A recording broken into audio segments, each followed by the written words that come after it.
अस्सलाम वालेकुम and very good morning. सुबह पाकिस्तान के साथ मैं हूं आपकी मेजबान ज़रिया बारिफ। मैं शुएब को ये कह रही थी कि हम पहले वीकेंड के बारे में बात करेंगे। शुएब के कह रहे थे हम आ चुके हैं, हम ऑनर आ चुके हैं। मैंने फ़ौरन से ज़रिया आपको ये कहा गुड मॉर्निंग जनाब, इस उम्मीद और इस दुआ के साथ कि वीकेंड बहुत अच्छा रहा आपका, आगे आने वाले दिन भी बहुत अच्छे रहें। और वीकेंड आपने तो बहुत ही आपको कैसे पता कि आप लोगों का वीकेंड अच्छा रहा? मैंने कहा इस उम्मीद के साथ कि अच्छा रहा होगा। आप सुनती क्यों नहीं है मेरी बात? कहाँ खोई रहती हैं ज़रिया आप? मैं तो बस उधर देख रही थी कि हम लोग आगे क्या बात करने जा रहे हैं। लेकिन एनीवेज हाँ, वीकेंड माशाल्लाह बहुत अच्छा रहा, ना सिर्फ मेरा शुएब का, क्योंकि स्टोरीज और हम देखते थे सोशल मीडिया पे कौन कहाँ पर गया। लेकिन इस वीकेंड पे बड़ी अच्छी मजे की हैपनिंग हुई। एक तो ये कि T20 वर्ल्ड कप अपने अख्ताम को पहुंचा। दूसरा हमने ये देखा कि एक नई मूवी आ रही है, उसके रिलीज के हवाले से जो प्रीमियर था, वो पहला प्रीमियर हमने देखा कि इस्लामाबाद में हुआ, इस बेस्ट विशेस के साथ कि जो पहले मूवी यहाँ पे जिसका प्रीमियर किया गया था उस पर अच्छा रिस्पॉन्स आया, तो लिहाजा इस बार भी हमने इस्लामाबाद का इंतखाब किया। और तो और दो कहते हैं ना कि बिछड़े हुए यार, दो नाराज दोस्त आपस में मिल गए। और मिलवाया किसने? बड़े अच्छे इंसान ने। मैं कहूँगा कि जलती पे तेल का काम तो बहुत से लोग कर देते हैं, लेकिन ये जो फैसिलिटेट करना होता है, मीडिएशन का रोल प्ले करना होता है, वो कोई करता है। वो किया फवाद चौधरी साहब ने, यानी शुएब अख्तर और डॉक्टर नुमान ने। आज के दरमियान जो मामला है वो अब सुलझ चुका है। चलें, चूंकि आपने बात की मूवी की, खेल में उसकी आगे चलकर हम डिटेल से बात भी करेंगे। लेकिन जब बात हम मूवीज़ की करते हैं, ड्रामे की करते हैं, ज़ाहिर है अदाकारों की बात होती है।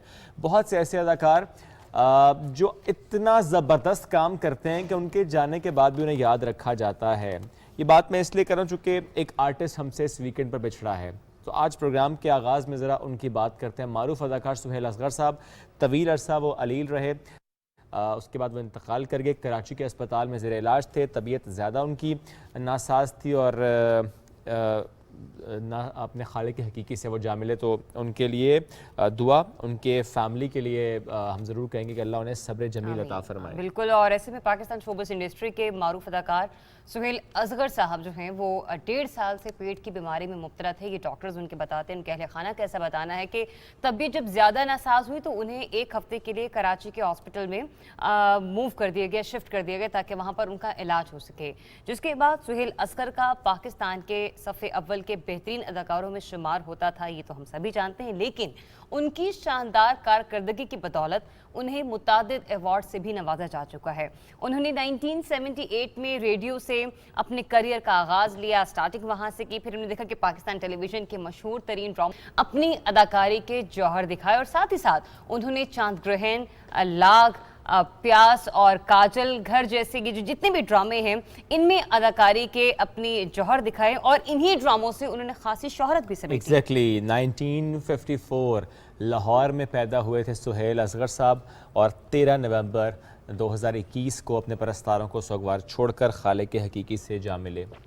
इन्ना लिल्लाहि व इन्ना इलैहि राजिऊन। बढ़ते हैं जनाब आगे प्रोग्राम में और कुछ दीगर मौज़ूआत शामिल करते हैं। और एक मामला जिस पर खासी गुफ्तगू हुई वीकेंड पर, वो है गैस की फराहमी से मुताल्लिक। ऐसे थोड़ी कह दी कि वीकेंड इतना धमाकेदार गुजरा है। खबर कुछ थी, रिपोर्ट किसी और अंदाज में हुई, तबसरा किसी और अंदाज में किया गया। गैस की फराहमी की उस खबर की हम बात करें, इसमें बात तो कुछ और हुई, लेकिन प्राइवेट मीडिया ने, आई एम सॉरी टू से, लेकिन प्राइवेट मीडिया ने, तकरीबन तमाम चैनल्स ने अपनी मर्जी का रंग दिया। इस पर वफाकी वज़ीर बराए तवानाई हमाद अजहर ने ऐवान में जिस तरह से गुफ्तगू की थी उस तरह से नशर नहीं की गई। उन्होंने क्या कहा था? उन्होंने कहा इंश्योर किया जाएगा नाश्ता, दोपहर का खाना और रात का खाना, इन औकात में गैस की फराहमी हर सूरत यकीनी बनाई जाएगी। यानी इतना एम्फेसिस किया गया उनकी तरफ से कि यकीनी बनाया जाएगा। लेकिन प्राइवेट मीडिया ने क्या चलाया कि सिर्फ 3 बार गैस मिलेगी। फोकस प्राइवेट मीडिया का था सिर्फ 3 बार गैस मिलेगी। क्या कहा था हमाद अजहर ने, क्या रिपोर्ट है प्राइवेट मीडिया में, आपको दिखाते हैं।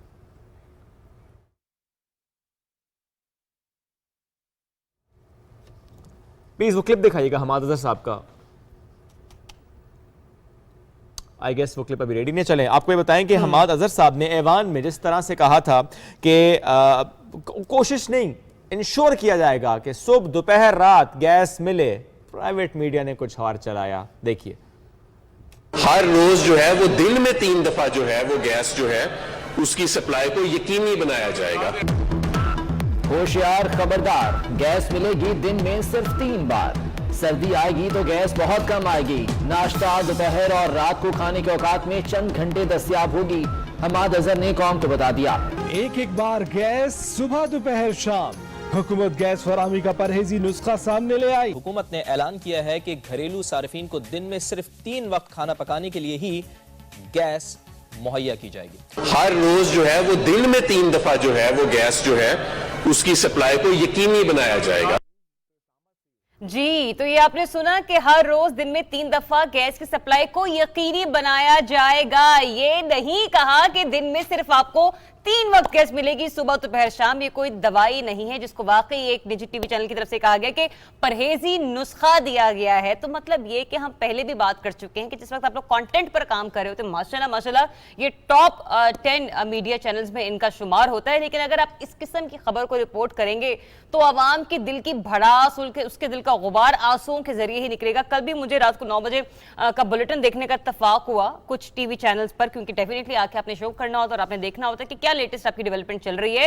यकीन जानिए लोग इतने अफसुर्दा और इतने जहनी तौर पर तकलीफ का शिकार थे कि मतलब ना उन्हें सिर्फ वो समझ आ रहा है जो उन्हें दिखाया और सुनाया जा रहा है, जिसकी बेस पर वो क्या कह रहे हैं कि गवर्नमेंट अभी घर चली जाए, बेड़ा गर्क कर दिया, ये हो गया वो हो गया, मतलब हमें अगर खाना पकाने के लिए गैस नहीं मिलेगी हम अपने बच्चों को क्या खिलाएंगे, महंगाई ये है महंगाई वो है। तो मतलब ये कि जब आप सियाको सबाक से हटकर, अभी तो हमारे साहब खुद इस पर रद्द-ए-अमल जो दे चुके हैं उस पर तो बात करेंगे, लेकिन वही बात है कि जब आप इस तरह से घुमा फिरा कर बात करेंगे तो मामला खराब ही होता है। और उसमें फिर ज़रियाब मजीद ये भी किया जाता है इन चैनल्स की तरफ से कि रिपोर्टर्स को फील्ड में भेज कर माइक पकड़ा कर जब रिपोर्टर से कहा जाए कि आपने जाके सवाल भी ये करना है कि अब आपको सुबह दोपहर शाम सिर्फ गैस मिलेगी, तो भाई जिससे आप सवाल करेंगे जिसको खबर की सियाको सबाक का भी नहीं पता, वो फिर ये कहेगा अच्छा, तो वो उसको शौक लगेगा। तो ये प्लीज ना कीजिए। और ऐसा थोड़ा सा मेरा गिला एंकर्स से भी है ज़रियाब, अगर कुछ लिखा हुआ सामने आ ही जाता है तो आप ही पढ़ लीजिए, आप ही इन्वेस्टिगेट कर लीजिए कि जो खबर आई है इसका एग्जैक्टली क्या मतन क्या है, इसको ज़रा इन्वेस्टिगेट कर लिया करें तो खासी बेहतरी आ सकती है। क्योंकि हम सबको इन्वेस्टिगेटिव जर्नलिज्म के साथ साथ एक रिस्पॉन्सिबल जर्नलिस्ट का रोल भी अदा करना है। जो गुमराह कुन खबरें थी जिसकी मैं और ज़रियाब आज बात करें, इस पर पेट्रोलियम डिवीजन का रद्द-ए-अमल आया है। रद्द-ए-अमल दिया गया और कहा गया कि मुख्तलिफ न्यूज़ चैनल्स पर एक गुमराह कुन खबर चलाई जा रही है और पेट्रोलियम डिवीजन ने कहा है कि सुई नॉर्दर्न को गैस की फराहमी से मुतालिक अहकामात दिए हैं कि जो खाने के औकात हैं, सुबह का वक्त, दोपहर का वक्त, रात का वक्त, किसी को परेशानी दुश्वारी ना हो, घरेलू सारिफीन को गैस की फराहमी हर सूरत यकीनी बनाई जाए। बिल्कुल यही कहा गया और मज़ीद ये भी कहा गया कि स्वीट नॉर्दर्न गैस की जानिब से गैस बंदिश के औकात कार के हवाले से कोई शेड्यूल जारी नहीं किया गया। इसलिए ये भी कहा गया कि ज़ेरे गर्दिश जो इत्तलात हैं जिनमें गैस की बंदिश की औकात जाहिर किए जा रहे हैं वो सरासर गलत हैं। तो ये पेट्रोलियम डिवीजन की जानिब से कल अपना रद्द-ए-अमल सामने आया है, जिसके पॉइंट्स ये थे कि कुदरती गैस की ज़खायर में कमी हो रही है और नए ज़खायर की दरियाफ्त के लिए कोशिशों के बावजूद इतनी कामयाबी नहीं मिल रही। हालांकि ऑफशोर ज़खायर की तलाश के लिए हमने देखा कि हुकूमत खुद भी संजीदा थी और बड़ी कोशिश की जा रही थी, लेकिन हमने देखा कि वहां पर कामयाबी नहीं मिल सकी। ताहम आलमी मार्केट में LNG की कीमत में मुसलसल इजाफा हो रहा है, जिसकी वजह खाम तेल की आलमी कीमतें बढ़ना भी है, क्योंकि LNG की कीमत खाम तेल की कीमत से बराह रास्त जुड़ी होती है। तो ये वो टेक्निकल पॉइंट्स हैं कि जिनके हवाले से आपको भी आगाही देना बाज़-औक़ात बहुत जरूरी हो जाता है। तो ये पॉइंट्स बेसिकली हम लोगों ने निकाले नाज़रीन के लिए ज़रिया ताकि इन्हें समझा सकें कि कितना ज़रूरी है इसको समझना कि इस वक्त दुनिया भर में क्या हो रहा है। और अगर आपके पास गैस की फराहमी में कोई दिक्कत, कोई परेशानी, कोई मसला है तो उसके पीछे मुहर्रिकात क्या हैं। बट अगेन एक जुमला, सिर्फ कोई भी खबर जब आती है उसको प्लीज इस तरह रिपोर्ट ना कीजिए कि जिससे अफरा तफरी फैले, जिससे लोगों में परेशानी जो है वो बढ़े। चलें बढ़ते हैं आगे। गवर्नमेंट के ही कुछ और स्टेप्स हैं हेल्थ से मुतालिक, उसकी बात करते हैं। मुल्क भर में हम देख रहे हैं खसरा और रुबैला, इससे बचाव की जो कौमी मुहिम है उसका आज से बाकायदा आगाज़ है। 15 नवंबर इससे इसका आगाज़ हो रहा है, 27 नवंबर तक जारी रहेगी। 9 मंथ से लेके 15 ईयर्स, पहले क्या था 9 माह से 15 माह, अब 9 माह से 15 साल के बच्चों को हिफाजती टीके लगाए जाएंगे। ये कितने अहम हैं, इससे कितनी इम्यूनिटी बूस्ट होगी, क्योंकि एक अंदाजे के मुताबिक जो कौमी मुहिम है उसके दौरान 9 करोड़ से ज़ायद बच्चों को खसरा और रुबैला से बचाव के जो हिफाजती टीके हैं वो लगाए जाएंगे। 2 वीक्स तक ये जारी रहेगी और महकमा सेहत के 3,86,000 एहलकार इस मुहिम का हिस्सा हैं। बिल्कुल, और उनमें से जो 76,000 हैं वो वैक्सीनेटर्स और 1,43,000 सोशल मोबिलाइजर्स शामिल होंगे। आलमी इदारे सेहत के मुताबिक खसरा और रूबेला से बचाव की कौमी मुहिम से इन मूसी बीमारियों को काबू पाने में मदद मिलेगी और मुल्क भर में हम ये देखेंगे कि इन बीमारियों से होने वाली बच्चों की अमवात में भी वी जस्ट होप के कमी वाक़ हो। तो इसी मामले पर बात करने के लिए, इसकी इंपॉर्टेंस पर बात करने के लिए प्रोग्राम में आज हमने मदु किया है माहिर सेहत, assistant executive director poly clinic hospital, doctor Abdul Jabbar Bhutto साहब को। अस्सलाम वालेकुम sir and very good morning, कैसे हैं आप? जब्बार साहब, सबसे पहले तो ये बताइएगा कि जो खसरा और रूबेला है, इसके हवाले से हमने मुहिम का आगाज तो कर दिया है आज से। आज 15 नवंबर और 27 नवंबर तक ये जारी रहेगी, लेकिन जरा हमारे व्यूअर्स को, स्पेशली जो खवातीन हैं, जो माएँ हैं जिनके छोटे बच्चे, क्योंकि कहते हैं कि खसरा और रूबेला जैसी बीमारियां शीरख्वार बच्चों में या इस उम्र के बच्चों में से लेकर 10, 12, 15 साल की उम्र के बच्चों में ज्यादा होती हैं, उनके हवाले से जरा बताएं, उन्हें आगाही रहे कि खसरा और रूबेला में फर्क बुनियादी तौर पर क्या है? जी बिस्मिल्लाह। देखें, एक तो ये एक हमारा ईपीआई का जो शेड्यूल है जिसमें ऑलरेडी हम मीज़ल की वैक्सीन देते हैं। बेसिकली खसरा बच्चों में होने वाली एक कंटाजियस इन्फेक्शस डिजीज़ है जो वायरल है बुनियादी तौर पे। इसकी अलामतें ज़्यादातर फीवर, रनिंग नोज, फ्लू और जिस्म पे दाग धब्बे निशान, स्किन स्पॉट भी होते हैं और ये फैलती है, एक बच्चे से दूसरी बच्चे की तरफ मुंतकिल होती है। तो इसका सॉल्यूशन है कि इम्यूनाइजेशन और जिसका एक वैक्सीन है मीज़ल। तो अभी आपने जैसे ज़िक्र किया कि ये खसरा और रूबेला, जिसको हम जर्मन मीज़ल या बड़ा खसरा भी कहते हैं, बेसिकली दोनों अलामतों के बुनियाद पे मिलती जुलती वायरल डिज़ीज़ हैं और ये उमूमन बच्चों में ज़्यादा होती हैं और एक मरतबा ज़रूर होती हैं, उसके बाद लाइफ टाइम इम्यूनिटी डेवलप होती है और अगर ट्रीटमेंट वगैरह ना किया जाए तो इनकी खुदा न खास्ता कुछ कॉम्प्लिकेशंस, नमूनिया, ओटाइटिस मीडिया और रेस्पिरेटरी इन्फेक्शन होते हैं। तो इसका सॉल्यूशन जो है ना वो है वैक्सीन। जैसे गवर्नमेंट ने आज से 27 नवंबर तक ये मीज़ल्स और रूबेला की कॉम्बिनेशन के साथ जो एक सर्विसेज देना शुरू की है। जैसे हमने अपनी हॉस्पिटल पॉली क्लिनिक में हमारे executive director doctor Shahid Hanif की एडवाइस और सुपरविजन में हमने आज 9 से 4 बजे तक ये रोज़ाना हमने भी स्टार्ट किया है। अच्छा। जिसमें बच्चे वैक्सीन करने के लिए हम उनको, पेरेंट्स को इनकरेज करेंगे और अगर कोई कैंपेन किसी गवर्नमेंट की सतह से स्कूल या डोर स्टेप पे या किसी ख़ास जगहों पे हो रही है तो हम इनकरेज करें वालिदैन को कि ये काबिल इलाज बीमारी के लिए वैक्सीन करवाएं। चूँकि इसके वैक्सीन के फर्स्ट के बाद 94% प्रोटेक्शन है, सेकंड डोज के बाद 96, तो ये बहुत ही बेनिफिट वैक्सीन है और इससे ज़रूर फ़ायदा उठाया जाए। ठीक सर, ये बताएं कि 9 माह के बच्चे को ही क्यों वैक्सीन लगाई जाती है, यानी 9 माह से पहले क्यों नहीं लगाई जाती, और जो पहले 9 माह से 15 माह था, अभी 9 माह से 15 साल, इससे क्या फ़र्क होगा? देखें, ये बेसिकली जो मदर्स के तरफ से एंटीबॉडीज़ मिलती हैं बच्चे को, वो 9 माह तक प्रोटेक्ट करती हैं नेचुरली। तो उससे पहले लगाने का कोई सच फ़ायदा नहीं है। अच्छा, दूसरा, वैसे फ़र्स्ट डोज़ 9 माह और सेकंड 15 माह तक बूस्टर होता है, लेकिन चूँकि इस कैंपेन में हमने मैस कवरेज करना है तो 15 ईयर तक किया है। एक public health point of view से मैं कम्युनिटी को ये भी चीज़ बताऊंगा कि जो मदर्स होती हैं, जो चाइल्ड बियरिंग एज वाले जो ना फेज़ में आती हैं, अगर खुदा न खास्ता उनको फर्स्ट ट्राइमेस्टर में मीज़ल हो जाता है तो जो नौज़ायद बच्चा होगा उसके अंदर काफ़ी कंजेनाइटल प्रॉब्लम्स हो सकते हैं। इसलिए गवर्नमेंट ने ये बहुत ही वाइज डिसीजन लिया है कि 15 ईयर तक कवर किया जाए, कि जैसे फिर कोई ऐसी फ्यूचर में जो चाइल्ड बियरिंग वुमन बने तो उसको भी अपने नौज़ायद को ये इन्फेक्शन कैरी करने के लिए उनका भी प्रोटेक्शन हो जाए। It's a very very good idea कि 15 साल तक किया जाए और पेरेंट्स को और हम जो बड़े बच्चे हैं इवन उनको भी हम इनकरेज करेंगे कि वो वॉलंटरली ये वैक्सीन जो फ्री ऑफ कास्ट गवर्नमेंट ने हर सरकारी हॉस्पिटल में ये अरेंजमेंट की है, वहाँ से ये सर्विसेज अवेल करें और इसी बीमारी से जो उसका हल है कि protect with the help of vaccine immunity, उसको अवेल करें। अच्छा डॉक्टर साहब, ये भी बताइएगा कि कुछ मिथ्स होती हैं और कुछ मामलात ऐसे हैं जिस पर ज़रा आपसे चाहेंगे भी कि मालूमात मिले। एक तो ये बताइएगा कि कहा जाता है कि आपको एक बार खसरा हो गई तो आपको ज़िंदगी में दोबारा ये नहीं होगी, ठीक है। इसके बारे में हमें बता दीजिए, क्योंकि मैंने अमूमन यही देखा कि 7 साल से कम उम्र के बच्चों में ये मर्ज जरा जल्दी फूटता है और बड़ी उम्र के बच्चों को ये कम होता है, मतलब बचपन में ही बीमारी हो जाती है। दूसरा ये कि पेरेंट्स को हमेशा ये कहते हुए सुना है कि जब खसरा के छाले आपको निकले या आपको दाने निकले, आपने उन्हें छीलना नहीं है, हाथ नहीं लगाना, खारिज नहीं करना, क्योंकि ये निशान सारी जिंदगी तक रहते हैं। लेकिन बच्चे तो बच्चे होते हैं, बाज़ औक़ात छोटे भी होते हैं। तो ये बताइएगा कि क्या वाकई ऐसा है कि अगर आपको ये खसरा की बीमारी है और आपने दाने को छील लिया है, खारिज कर लिया है, तो वो नहीं निशान वो सारी आपकी जिंदगी बात पर मैं रहेंगे? समझ गया। पहले तो ऐसी कोई बात नहीं है, अच्छा, ये दाने रिजॉल्व हो जाते हैं, सेटल हो जाते हैं, और एक मरतबा हो जाए तो दूसरी मरतबा होने के इम्कान आते हैं, लेकिन वो बहुत ही रेयर हैं। ठीक। एक चीज़ और, कंबाइन का फ़ायदा क्या है खसरा और हाँ, रुबेला ये की वैक्सीन कॉम्बिनेशन में ये फ़ायदा है कि इनकी इफेक्टिविटी और इम्यूनिटी जो है ना बूस्टअप ज़्यादा होती है। ठीक है।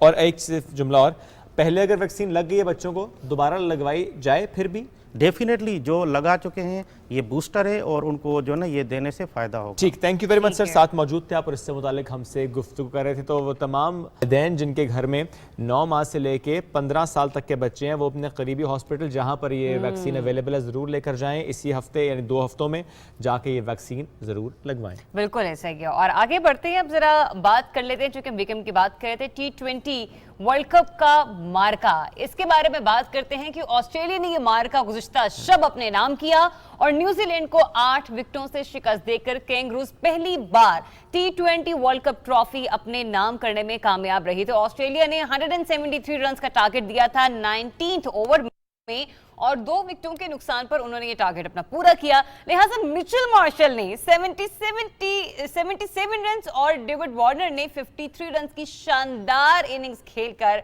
मैच अपने नाम किया और ऑस्ट्रेलियन कप्तान एडविन फिंच ने टॉस जीतकर हमने देखा कि न्यूजीलैंड को पहले बैटिंग की दावत दी और उसके बाद उनकी सिक्योरिटी क्लियर की। बिल्कुल तसल्ली के ऐसे पहले पाकिस्तान ने क्लियर की थी, इसके बाद उन्होंने मुकम्मल तौर पर इसको कहते हैं कि क्लीन चिट आपको प्रोवाइड कर दी कि अब आपकी सिक्योरिटी का कोई खतरा नहीं कोई है। खतरा नहीं। तो जनाब ब्लैक कैप्स ने 20 ओवर्स में 4 विकेटों के नुकसान पर 172 रन बनाए। कप्तान विलियमसन 85 रन की इनिंग्स खेली। जवाब में ऑस्ट्रेलिया ने 2 विकेटों के नुकसान पर मैच अपने नाम किया और ये उसके बाद जो मनाजिर थे वो ज़्यादा खूबसूरत थे। जिस वक्त हम देख रहे थे आतिशबाजी का शानदार मुजाहरा किया गया था स्टेडियम में, दुबई स्टेडियम में। चलें बढ़ते हैं आगे। प्रोग्राम के आगाज़ में हमने टीज़र साहब को दिया था, उसकी ज़रा डिटेल आपके सामने रखते हैं कि जलती पर तेल का काम तो हर कोई कर सकता है, लेकिन क्या है, मज़ा कब आता है जब मामला हल करने के लिए अपना किरदार अदा किया जाए as a responsible person, as a responsible friend. ऐसा ही किरदार निभाया वफाकी वज़ीर इत्तलात व नशरियात चौधरी फवाद हुसैन साहब ने, और उन्होंने डॉक्टर नुमान नियाज़ और शुएब अख्तर के दरमियान सुलह करवाई है, ये तनाज़ा ख़त्म करवा दिया। और ये एक मुलाकात की बात थी, थोड़ी सी गुफ्तगू की देर थी और ये ऐसा ज़बरदस्त रोल उन्होंने प्ले किया जिस पर आप खासा सराहा जा रहा है। तो वीडियो आपको दिखाते हैं जब उनकी हुई मुलाकात और उसके बाद नुमान नियाज़ की तरफ से वीडियो का आना, शुएब अख्तर का उस अपॉलॉजी को एक्सेप्ट करना। प्लीज़ देखिए। Shoaib Akhtar, I am extremely sorry for what ever happened on screen. वो नहीं होना चाहिए था और उसका रीज़न ये है 30 साल की यारी है यार, दैट शुडंट गो डाउन। चलो बस ठीक है, said it, he said it. He should have said it long time ago. लो जी, इट्स नेवर टू लेट। तो जनाब दोस्त 2-4 निकलते हैं, कहीं लाखों में जितने होते हैं सो उतने ही कम होते हैं। फवाद चौधरी साहब ने कहा कि बात इतनी नहीं थी कि इस पर इतनी गुफ्तगू होती, लेकिन क्या है कि सोशल मीडिया अब इतना बड़ा है कि छोटी बातें भी बड़ी हो जाती हैं। गेम ऑन है का हैशटैग इस्तेमाल करते हुए उन्होंने कहा कि बहरहाल उन्होंने कहा कि all is well and went very well. तो मैं फिर यही कहूँगी कि फवाद चौधरी साहब, आपने बड़ा अच्छा यहाँ पर रोल प्ले किया और 2 दोस्त जिनके दरमियान नाचाकी हो गई थी, सुलह नहीं होने को आ रही थी, और सोशल मीडिया ने, इलेक्ट्रॉनिक मीडिया ने जिस तरह से इस खबर पर बातचीत की या जिस तरह से लोगों का रद्द अमल सामने आया, उसमें किसी ऐसी शख्सियत का सामने आना बहुत ज़रूरी था जो कि इस मामले पर उठी हुई धूल को बिठा सके। और मेरे ख्याल से चाहे आप किसी के दोस्त हों या ना हो, लेकिन इंसानियत आपने सबसे पहले रखनी है। अगर आपकी किसी छोटी सी एफर्ट से 2 लोग आपस में मिल सकते हैं ना, 2 लोग एक हो सकते हैं, तो कोशिश कीजिए कि बजाय इसके कि उनके दरमियान फूट पैदा करने की कोशिश करें, किसी के कान में जाके कुछ कहें, किसी के कान में जाके कुछ कहें, कोशिश ये करें कि दोनों को आमने सामने बिठा दें और अपनी दोस्ती का किरदार अदा करें। खुद को अगर आप दोस्त कहते हैं ना, तो वो मेरे ख्याल से ये एक ऐसे मामलात होते हैं कि जहां पर आपको आकर अपनी दोस्ती का फर्ज निभाने का मौका मिलता है। Exactly, absolutely right. जिस तरह ने कहा कि all is well that ends well. चलें जी, बढ़ते हैं आगे।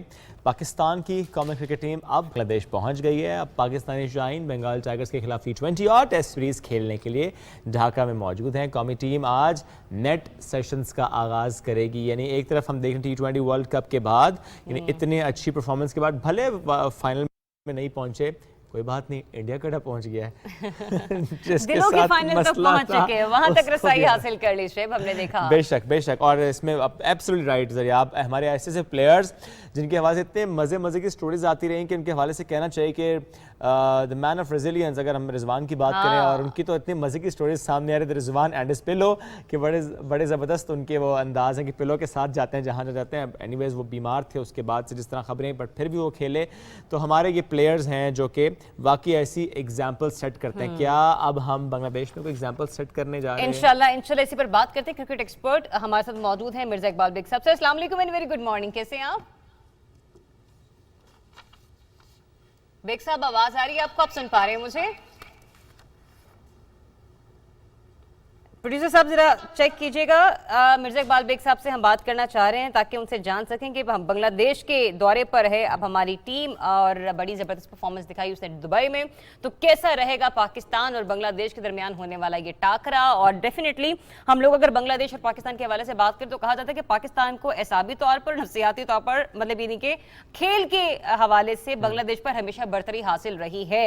और बांग्लादेश के साथ साथ जब भी पाकिस्तान ने मैच खेला तो हमने देखा कि मोस्टली मैचेस में पाकिस्तान को कामयाबी समेटने को मिली है। इस बार ऐसा होता है, अब उस पर भी हम बात करेंगे, लेकिन स्पेशली तब जब हम ये देख रहे हैं कि हमारे शाहीन जो है इतनी शानदार परफॉर्मेंस का मुजाहरा करके आए हैं, और हमने ये भी देखा कि रिजवान इंजरी का शिकार भी हुए, हॉस्पिटलाइज भी हुए, लेकिन इसके बावजूद हमने देखा कि उन्होंने सेमीफाइनल कितने भरपूर अंदाज में खेला, तो हमारी टीम को तो रेस्ट करने का भी मौका नहीं मिला। चले जी, अब मिर्जा इकबाल बेग साहब से राब्ता बहाल है। सर अस्सलाम वालेकुम, गुड मॉर्निंग, कैसे हैं आप? वालेकुम अस्सलाम, मैं बिल्कुल ठीक हूँ शुएब, आप कैसे हैं? अल्हम्दुलिल्लाह बिल्कुल ठीक ठाक। सर पाकिस्तान बज़ाहिर तो मजबूत टीम है, जिस तरह ज़रियाब भी कह रहे थे कि हमें एहसाबी तौर पर और जनरली बरतरी हासिल रही है बांग्लादेश में, और जिस तरह हमारी परफॉर्मेंस रही, हमारा एक कम बैक, अपने आप को अपने जिस तरह से मजबूत कर लिया एज अ टीम, हमने उसको परफॉर्म किया है दुबई अबू धाबी में, उसका एडवांटेज कितना मिलने वाला है हमें बांग्लादेश में? देखिए शोएब, अगर देखा जाए तो बांग्लादेश की टीम निस्बतन कमजोर है। उसकी वजह यह है कि तमीम इकबाल फुल्ली फिट नहीं है। अब सुनने में ये आ रहा है कि शकीबुल हसन भी नहीं खेलेंगे।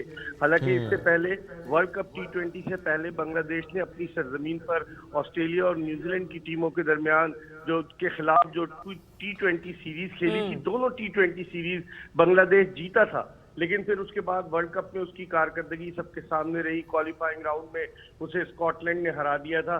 तो पाकिस्तान को एडवांटेज होगा, और यही कहा जा रहा है कि पाकिस्तान अपने उन खिलाड़ियों को जो वर्ल्ड कप के दौरान बेंच का हिस्सा थे उन्हें आजमाएगा, जिनमें शाहनवाज दहानी का नाम आ रहा है, उस्मान कादिर, और अगर रिजवान मुकम्मल तौर से फिट न हुए तो सरफराज अहमद को चांस मिल सकता है, हैदर अली, मोहम्मद नवाज, ये सब ऐसे प्लेयर्स हैं कि जिनको ट्राई किया जा सकता है। और ये सीरीज में लगता है पाकिस्तान को एडवांटेज होगा बांग्लादेश के खिलाफ। जबरदस्त। अच्छा बिग साहब, आपने जैसे कि पहले भी अपनी गुफ्तगू में फरमाया ना कि तमीम और शकीबुल हसन इस बार बांग्लादेश की टीमों में नहीं खेले, और हमारा विनिंग कॉम्बिनेशन भी बांग्लादेश के खिलाफ मैदान में नहीं उतरेगा। तो मतलब ये नहीं कि वहां पर तमीम और शकीब के अलावा जो बाकी की टीम है, और यहाँ पर जो हमारे नए प्लेयर जो कि बेंच पर बैठे हुए थे इस T20 वर्ल्ड कप के दौरान, वो भी मैदान में उतरेंगे। तो ये हम कह सकते हैं कि फिर दोबारा से एक किस्म का कोई सनसनीखेज मैच होने वाला, सनसनीखेज सीरीज होने वाली है।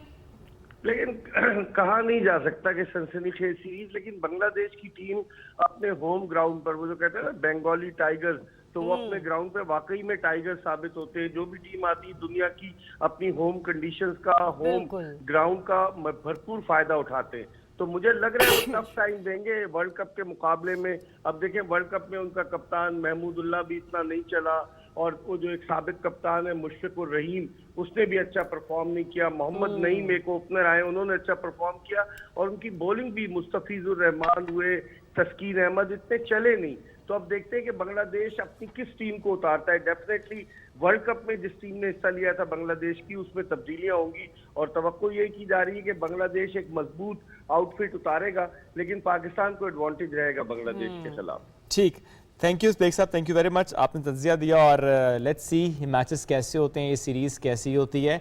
कुछ चेंजेस वहाँ पर, कुछ चेंजेस यहाँ पर। चेंज बड़ा ज़रूरी होता है नए लोगों को आजमाने के लिए, लेकिन यहाँ पे नए लोगों को नहीं आजमाना, सिर्फ चेंज को जरूरी लेना है। हमने एक ब्रेक लेनी, ब्रेक से वापस आते हैं। स्टे ट्यून, सुबह Pakistan.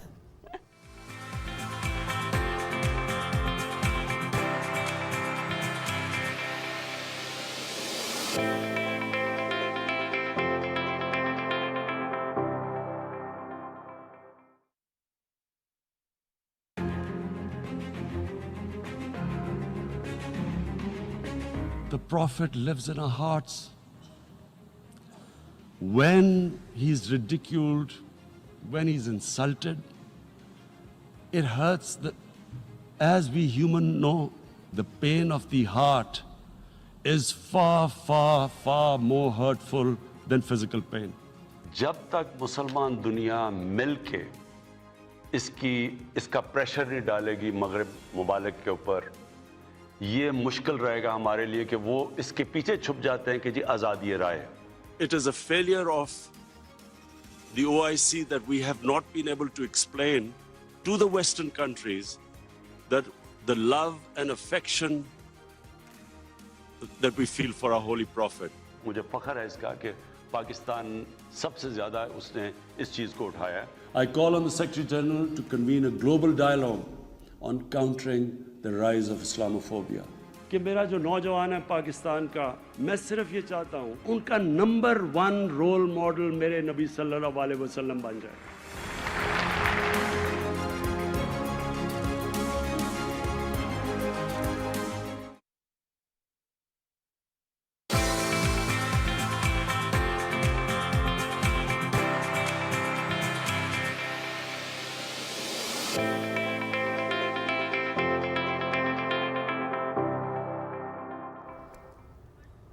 Welcome back after the break. नाजरीन, अब ज़रा बात हम करते हैं इस्लामाबाद की, और बात आपके सामने ही करनी बड़ी ज़रूरी है कि वो दौर लगता है अब चला जाएगा, या वो दौर अब जा रहा है जब नॉक करता था कोई दरवाजे पर और बाइक पर वो आता था और आपके सामने एक डब्बा लेकर आता था कि आपने जो खाना ऑर्डर किया हाजिर है। लगता ये है कि अब बालकनी से ड्रोन अंदर आएगा या खिड़की से अंदर ड्रोन आएगा, क्या आपका खाना हाजिर है। तो लगता है ऐसा दौर आने वाला है, क्योंकि इसकी एक आजमाइशी जो कहना चाहिए परवास कह लें इसको, वो इस्लामाबाद में चंद रोज़ पहले हुई है। और उसके बाद जिस तरह से उस पर डिस्कशन हो रही है कि अब ड्रोन के ज़रिए ही फूड डिलीवरी होगी, तो हमने सोचा कि आपके सामने सारा मामला रखें कि इन एक्चुअल क्या होने वाला है, क्या वाकई ख़बर ऐसी ही है या कि सिर्फ अभी आजमाइश हुई है। तो आज इस बारे में हम बात करेंगे, चूँकि दौर जदीद में टेक्नोलॉजी ने जिस तरह इंसानों के लिए हर काम में एक आसानी पैदा की है, तो आज हम उसकी बात कर रहे हैं कि पहले तो घर बैठे खाना मिल जाता था, लेकिन अब इसमें जिद्दत लाते हुए ड्रोन का इस्तेमाल और फूड की घर की दहलीज पर डिलीवरी का जो है आगाज़ हो चुका है। इस्लामाबाद में आजमाइशी परवाज़ कामयाब तजुर्बा हुआ। अब आजमाइशी परवाज़ जो है वो डिप्टी कमिश्नर इस्लामाबाद के दफ्तर के ताउन से की गई और बुनियादी तौर पर ये एक पायलट प्रोजेक्ट था। कामयाब आजमाइशी परवाज़ करने वाला ये ड्रोन पता है आपको आजकल कहाँ है? इस्लामाबाद में नहीं है, दुबई एक्सपो 2020 में पाकिस्तानी पवेलियन में है। यस, और ये कामयाबी के साथ तो चलाया गया, लेकिन अब इसका कामयाब तजुर्बा जो है वो कहा जा रहा है कि पाकिस्तान में भी किया जाएगा। इसी पर बात करने के लिए प्रोग्राम में हमें ज्वाइन किया है हसन अरशद साहब। इनका ताल्लुक एक प्राइवेट फूड डिलीवरी कंपनी से है, तो लिहाजा उनसे बात करते हैं। सर अस्सलाम वालेकुम एंड वेरी गुड मॉर्निंग, कैसे हैं आप? अच्छा हसन साहब, पहली बार पाकिस्तान में इस तरह का कामयाब तजुर्बा किया गया है। वो कहते हैं ना कि एक वो दौर था कि जब हम देखा करते थे कि हम लोग ऐप के जरिए अपना ऑर्डर तो प्लेस करवाया करते थे, लेकिन कोई भी जो फूड डिलीवरी की तरफ से कोई कहते हैं ना कि डिलीवरी बॉय हमारे घर वो खाना लेकर पहुंचता था, लेकिन अब ऐसा होगा कि ड्रोन्स हमारे घर आएंगे खाना लेकर। तो इस तजुर्बे के हवाले से अपना जरा बताइएगा कि क्या ओपिनियन है आपका। दूसरा ये भी कि फ्यूचर में हमें किस तरह से अकोमोडेट करेगा, फैसिलिटेट करेगा। बिल्कुल बिल्कुल, thank you very much for having me जी। आप बिल्कुल ठीक कह रही हैं जी, हमने एक बड़ा सक्सेसफुल अल्हम्दुलिल्लाह पायलट किया है इस्लामाबाद में डीसी ऑफिस इस्लामाबाद के ताउन से। हमने उसकी टेक्निकल, कमर्शियल और ऑपरेशनल ड्यू डिलिजेंस की है और हम उससे बहुत मुतमईन हैं। इंशाल्लाह हमारा प्लान बहुत जल्द है जी कि हम इसको एक्चुअली इम्प्लीमेंट करें अक्रॉस सिलेक्टेड राउट्स और selected zones in specific cities. So इंशाल्लाह यू विल सी कि इसमें इनोवेशन, ग्रोथ और जो हमने एक कमिटमेंट की है to invest in this capability, आप उसमें काफ़ी रिन्यूड फोकस देखेंगे इंशाल्लाह। अच्छा, और सर, आपने टाइमलाइन इस selected पे थोड़ा zones- पुट करना अभी ऑब्वियसली थोड़ा जल्दी होगा, बिकॉज आप अपनी बात जी, को जी। मुकम्मल भी कीजिए सर, और साथ बताइए, आपने कहा सिलेक्टेड जोन्स, सिलेक्टेड सिटीज, अगर कुछ नाजरीन के सामने आप रख सकें, किस शहर में इसका आगाज किया जाएगा सबसे पहले?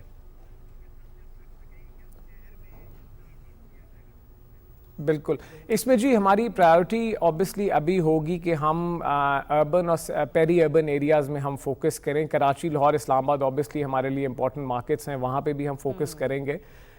इसका एक ऑब्वियसली बड़ा प्रोसेस होगा जी for the approval security perspective से, ताकि हम देख सकें कहाँ फ़्लाइट जा सकती है, कैसे चलाएंगे वो। डिस्ट्रिक्ट गवर्नमेंट और मुतल्लका इदारों के साथ मिलके हमें ये सारा प्लान करना पड़ेगा। आपको शायद मालूम भी हो, ड्रोन पॉलिसी एक गवर्नमेंट ऑफ पाकिस्तान ने मुतारिफ की है, जो अभी पार्लियामेंट में है, अभी अप्रूव नहीं हुई, वो इंशाल्लाह अप्रूव हो जाएगी। सो उसके बिल्कुल फ़ौरन बाद इंशाल्लाह ये जो है हमारा प्रोजेक्ट जो है ये इम्प्लीमेंट होगा, स्टार्ट हो जाएगा। अच्छा साहब, ये भी बताइएगा कि ये जो डिलीवरी कॉस्ट है वो क्या रखेंगे आप इस पर कि जरा लोग फैसिलिटेट भी हो जाएं? फिर डेफिनेटली आपने कहा ना कि कुछ कराची, लाहौर, इस्लामाबाद का इंतखाब किया जाएगा, तो डेफिनेटली उन एरियाज का भी इंतखाब किया जाएगा कि जहां पर लोग इसे अफोर्ड कर सके।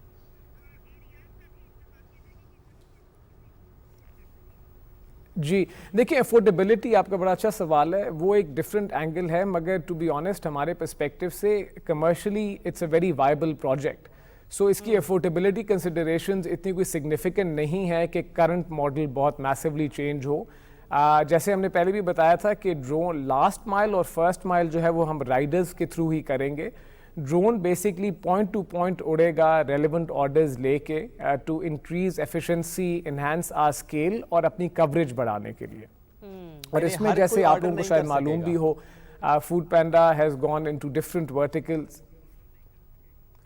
ऑर्डर जिस जोन और एरिया में होगा जी वहां हर कोई ऑर्डर कर सकेगा, लेकिन वो जोन्स का अप्रूवल, क्योंकि ये सिक्योरिटी कंसर्न है, मुतल्लका सरकारी अदारे हैं वो अप्रूव करेंगे, सो उन्हीं एरियाज में हम कर सकेंगे पायलट। और इंशाल्लाह ओवर टाइम ड्रोन पॉलिसी जब मुतारिफ हो जाएगी तो उसकी जी जी बिल्कुल, आपने कहा सर ये पॉलिसी, ड्रोन पॉलिसी मुतारिफ होने के बाद होगा, लेकिन चूंकि वज़ारत पार्लियामेंट में है ये मामला, एक्सपेक्ट क्या किया जा रहा है? आपकी तैयारी किस लेवल पर है? क्योंकि ज़ाहिर है तो एक ड्रोन के जरिए भी तजर्बा किया गया, पायलट था। कितने और ड्रोन्स आप लोग इस वक्त प्रोक्योर कर रहे हैं, कितना पर काम हो रहा है, और आपको क्या अंदाज़ा है इसी साल या फिर अगले साल ये कोई ना कोई ऑर्डर कर पाएगा? श्योर, ड्रोन्स की जी कैपेसिटी हमें कंसर्न नहीं है, बिकॉज हमने एक्चुअली ये एक लोकली बिल्ड ड्रोन है, this is the first of its kind for commercial purposes. वूट टेक्नोलॉजी एक कंपनी है, पाकिस्तानी स्टार्टअप, जिनके साथ हमने पार्टनर किया है इसके लिए। सो ड्रोन को स्केल करना, उनका नंबर बढ़ाना, that's obviously not going to be an issue. हमारी तरफ से जी we are ready to go. इंशाल्लाह देखें, अगर ये इंशाल्लाह ड्रोन पॉलिसी अप्रूव इसी साल हो जाती है तो हम वो जोन्स इंशाल्लाह इसी साल चला सकते हैं। अगर अगले साल में होती है तो उसके बाद इंशाल्लाह हम फौरन इम्प्लीमेंट कर सकते हैं। मगर इस पे इम्पॉर्टेंट बात यह है कि जी ऑब्वियसली जिन जोन्स को हम एयर मार्क करेंगे पहले हम वहाँ चलाना चाहेंगे, और फिर इंशाल्लाह ओवर टाइम इसको हम स्केल करेंगे to cover you know a lot of other markets. Pakistan में माशाल्लाह हम 50 सिटीज़ में ऑलरेडी ऑपरेट कर रहे हैं, तो यू नो ओवर टाइम इंशाल्लाह हमारी उम्मीद है कि हम जितना स्केल कर सके हम करेंगे इंशाल्लाह। सर, सबसे पहले आगाज इस्लामाबाद से होगा, और दूसरा ये भी कि जैसे कि शुएब ने पहले भी तैयारी के हवाले से हमसे बात की, फर्ज करें कि कल या परसों में आपको अप्रूवल मिल जाती है असेंबली की तरफ से, ठीक है, तो उसके कितने वक्त बाद नाजरीन जो है या फिर मकामी अफराद जो हैं वो इस प्रोग्राम से फैसिलिटेट हो सकेंगे? एक कोई आप एस्टिमेट दे सकें? जी आई थिंक फेयर एस्टिमेट होगा जी, तकरीबन 4 से 6 हफ्ते हमें लग जाएंगे पहली प्लानिंग और उसकी ऑप्टिमाइजेशन करने में। सो उसके बाद वंस पॉलिसी अप्रूव हो जाए उसके बाद सिलेक्टेड बेसिस पे 4 से 6 हफ्ते में इंशाल्लाह हम लॉन्च करने को देखेंगे इंशाल्लाह। ठीक, और इस वक्त ये ड्रोन दुबई एक्सपो में पाकिस्तानी पवेलियन में, थोड़ा सा वहाँ से मुतालिक बताएं, क्या खबरें आ रही हैं जो वहाँ पर दुबई एक्सपो में आ रहे हैं? यानी वो चाहे ओवरसीज़ पाकिस्तानी या किसी और मुल्क से उनका ताल्लुक हो, जब वो आके देखते हैं कि पाकिस्तान किस तरह से टेक्नोलॉजी के मैदान में आगे बढ़ रहा है कि अब खाना भी एक ड्रोन के ज़रिए डिलीवर होता है, तो वहाँ पर क्या रिस्पॉन्स आ रहा है? नहीं जी, रिस्पांस माशाल्लाह बड़ा पॉजिटिव है और काफ़ी हमें इस पे मिनिस्ट्री ऑफ कॉमर्स का मैं मशकूर हूँ जिन्होंने हमें ये अपॉर्चुनिटी दी है। इसके अराउंड हमने काफ़ी पेविलियन, पाकिस्तान पेविलियन में इवेंट्स भी प्लान किए हुए हैं। 25 नवंबर को एक्चुअली काफ़ी बड़ा इवेंट है। पाकिस्तान को पॉजिटिवली प्रोजेक्ट करना, उसकी इमेज इस तरह पोर्ट्रे करना और दिखाना कि जी हम भी टेक्नोलॉजी के फ्रंटियर और बाउंड्रीज पे ऑपरेट कर रहे हैं like any other global market is absolutely crucial. और इसकी बहुत पॉजिटिव हमें सिर्फ मैसेजिंग मिल रही है और इंशाल्लाह मिलती रहेगी।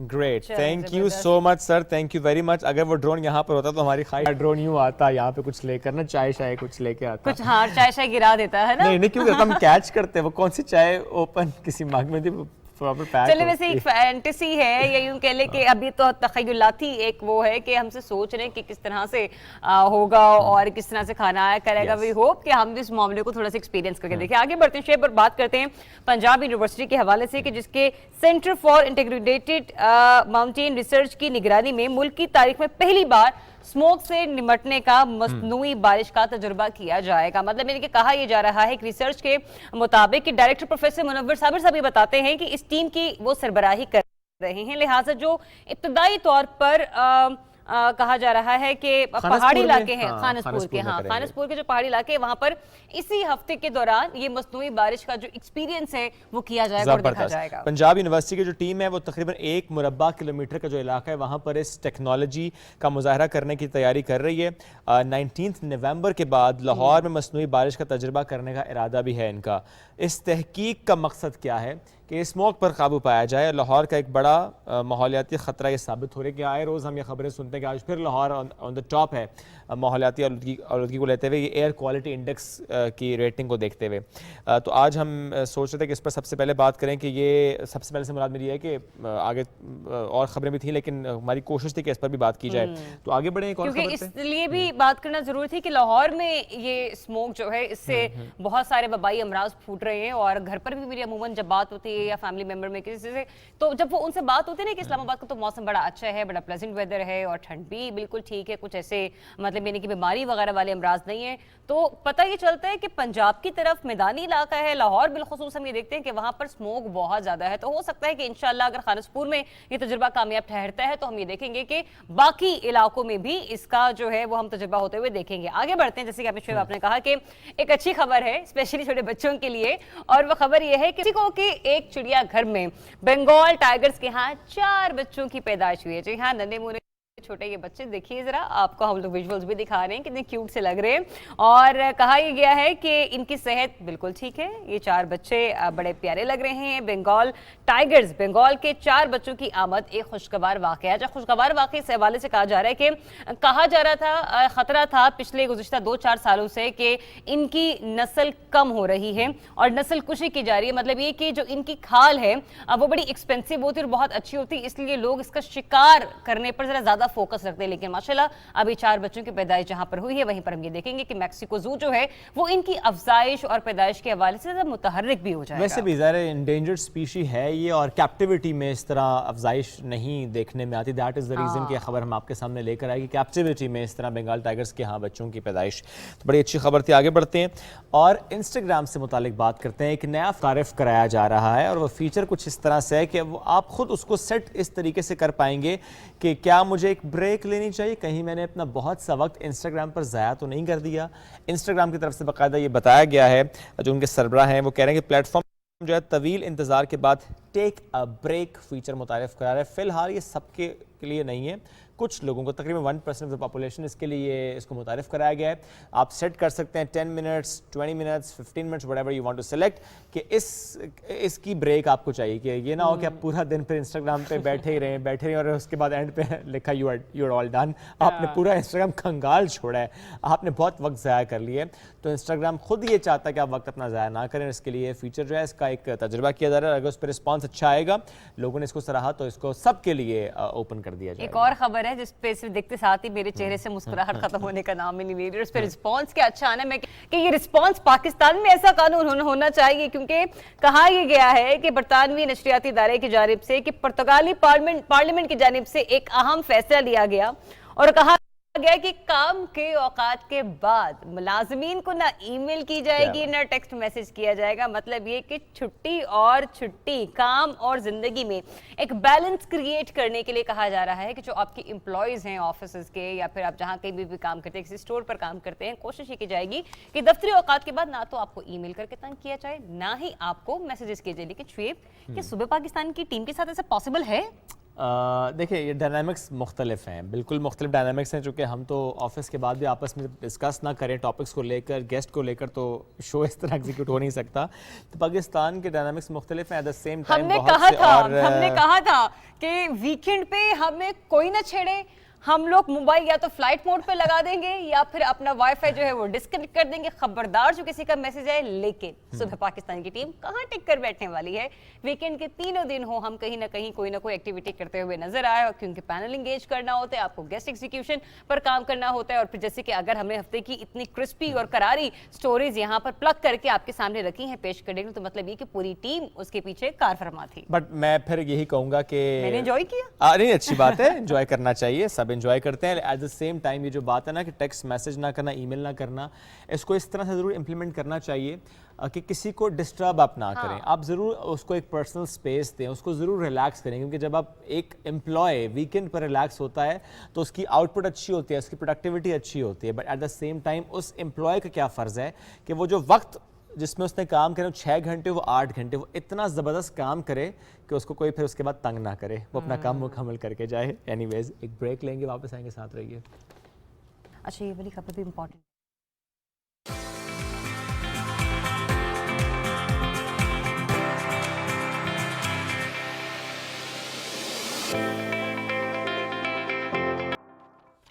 Welcome back after the break. नाजरीन, अब ज़रा बात करते हैं कि पाकिस्तान ने सिख मज़हब के बानी बाबा गुरु नानक के 552वें यौम पैदाइश की तकरीबात में शिरकत के लिए भारतीय जो यात्री हैं, जो सिख यात्री हैं, उनको वीज़े जारी किए हैं। 3000 वीज़ाज जो हैं वो इशू किए गए हैं।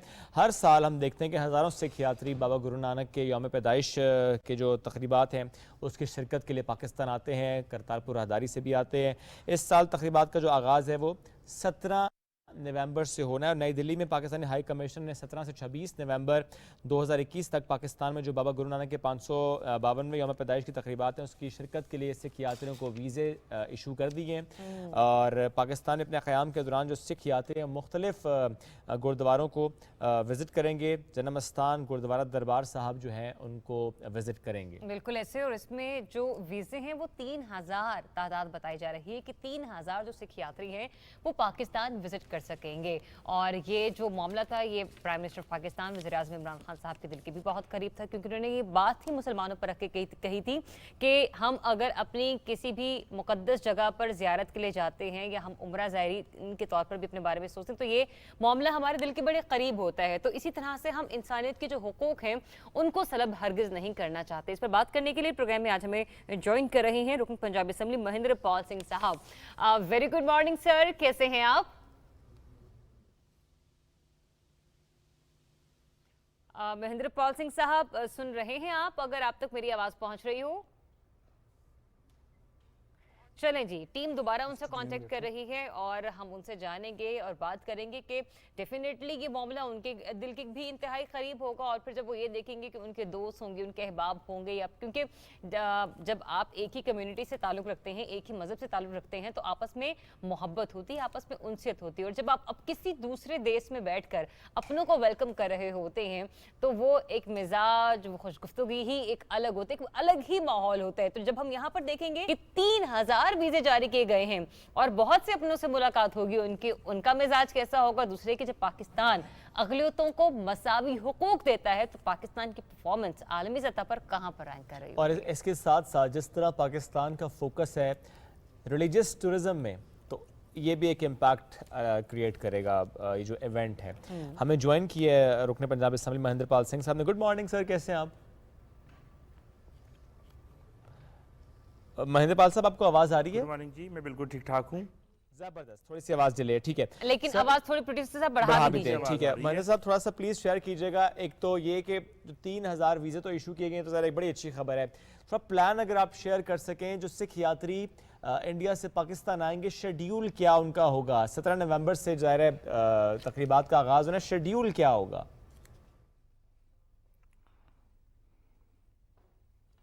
जी बिल्कुल, 17 नवंबर को ये जो है वाघा बॉर्डर के थ्रू शाम को ननकाना साहब पहुंचेंगे। ननकाना साहब में शाम को जब ये पहुंचेंगे उसके बाद रात को 9 बजे गुरुद्वारा साहब का जो ननकाना साहब गुरुद्वारा है उसकी जो स्नान का, जिस तरह से आप गुस्ल कह लेते हैं, हम स्नान लफ्ज़ कहते हैं, गुरुद्वारे की स्नान की सेवा होगी। उसके बाद तकरीबन 11:30 बजे के बाद जब गुरुद्वारा तैयार हो जाएगा, गुरुद्वारा साहब की तमाम जो है तैयारियां हो जाएंगी, फिर इबादत स्टार्ट होगी तकरीबन 11:15 बजे के करीब। उसकी दुआया तकरीब के साथ जो है जो मेन इबादत है और जो मेन प्रोग्राम है वो स्टार्ट हो जाएगा, उसकी आरंभता हो जाएगी। अगले दिन जो है 18 तारीख को सारी संगत जो है वो गुरुद्वारा सच्चा सौदा जाएंगी, जहां फारूकाबाद शेखपुरा में, जहां पे गुरु नानक देव जी ने लंगर चलाया था, और उस गुरुद्वारे की यात्रा के लिए ये सब लोग जाएंगे। और उसी तरह से फिर शाम को वापस ये ननकाना साहब आएंगे। 19 तारीख को सुबह जो है गुरुद्वारा साहब में प्रोग्राम होगा। उसके बाद नगर कीर्तन, जो जुलूस जैसे आप कहते हैं जुलूस निकलता है हमारा ननकाना साहब के अंदर, तो वो तमाम गुरुद्वारों से होके, ननकाना साहब के अंदर 7 गुरुद्वारे हैं, वो 7 गुरुद्वारों से होके शाम को वापस गुरुद्वारे में ननकाना साहब फिर ननकाना जन्म स्थान गुरुद्वारे वापस आ जाता है। उसके बाद थोड़ा लोग रेस्ट करते हैं, रेस्ट करेंगे और फिर तकरीबात उसी तरह से स्टार्ट हो जाएंगी। और रात को 1 बजे के करीब जो है वो 19 तारीख को रात को 1 बजे के करीब जो है वो तकरीबात का अख्ताम होगा, इख्तितामी दुआ होगी, इबादत कंप्लीट होगी। जो गुरु ग्रंथ साहब की इबादत शुरू होगी वो उसके आखिरी जो इख्तितामी जो श्लोक हैं वो पढ़े जाएंगे। उसके बाद दुआ होगी, दुआ के बाद रूटीन में जैसे एक आतिशबाजी का जो एक जो सेलिब्रेशन का जो तरीक़ाकार है दुनियावी, वो भी किया जाएगा। उसके बाद अगले दिन सुबह ननकाना साहब में इंडिया की जो यात्रा है गुजारेंगे। बाकी लोग जो हैं वो निकलना शुरू हो जाते हैं, लेकिन जो इंडिया की संगत है वो वहीं पे रह के अपनी गुरुद्वारों की यात्रा कर लेगी। उसके बाद वो सब लोग रवाना होंगे गुरुद्वारा पंजा साहब के लिए। गुरुद्वारा पंजा साहब में 3 दिन गुजारेंगे, वहाँ पे भी इसी तरह से इबादत होगी। उसके बाद ये वापस आएंगे लाहौर, 3 दिन बाद लाहौर में भी 3 दिन वो गुजारेंगे। इसी दौरान जो दूसरा दिन होगा वो करतारपुर साहब की यात्रा के लिए जाएंगे, क्योंकि करतारपुर का बॉर्डर जो है, जो कॉरिडोर खुला था वो कॉरिडोर हिंदुस्तान ने बंद रखा हुआ है, लेकिन पाकिस्तान जो है वो इन यात्रियों को पाकिस्तानी रास्ते के ज़रिए वहाँ पे करतारपुर साहब लेके जाएंगे। एक रात ये वहाँ पे गुजारेंगे, अगले दिन वापस आएंगे तो यहाँ पे इबादत ननकाना साहब लाहौर में भी इबादत होगी और ये लोग शॉपिंग करेंगे एक दिन के लिए। उसके बाद इनको जो है वो वापस वाघा बॉर्डर के थ्रू इंडिया वापस भेज दिया जाएगा। जमीनी सरहद को ही नहीं खोला है, वहां पर बॉर्डर को नहीं खोला, बल्कि दिल के दरवाजे भी सिख यात्रियों के लिए और सिखों के लिए खोल रखे, क्योंकि हम अक़लियतों को उतने ही हुकूक देते हैं जितने कि हम बाकी देखते हैं कि पाकिस्तान में रहने वाले मुसलमान शहरियों को दिए जाते हैं। सिंह साहब जरा ये भी फरमाइएगा कि जो 3000 वीजे हैं, जब ये खबर सिख यात्रियों तक पहुंची या सिख कम्युनिटी तक पहुंची तो उनकी खुशी कैसी थी? और दूसरा ये भी कि फिर मैंने अक़लियतों का ही जिक्र करूंगी कि जब पाकिस्तान में अक़लियतों को इस तरह से हुकूक दिए जाते हैं कि उनकी खुशी का जो है वो ख्याल रखा जा सके, कि उनकी जो मजहबी रवादारी है उसका ख्याल रखा जा सके, इस पर आप क्या मैसेज देंगे अक़वाम आलम को?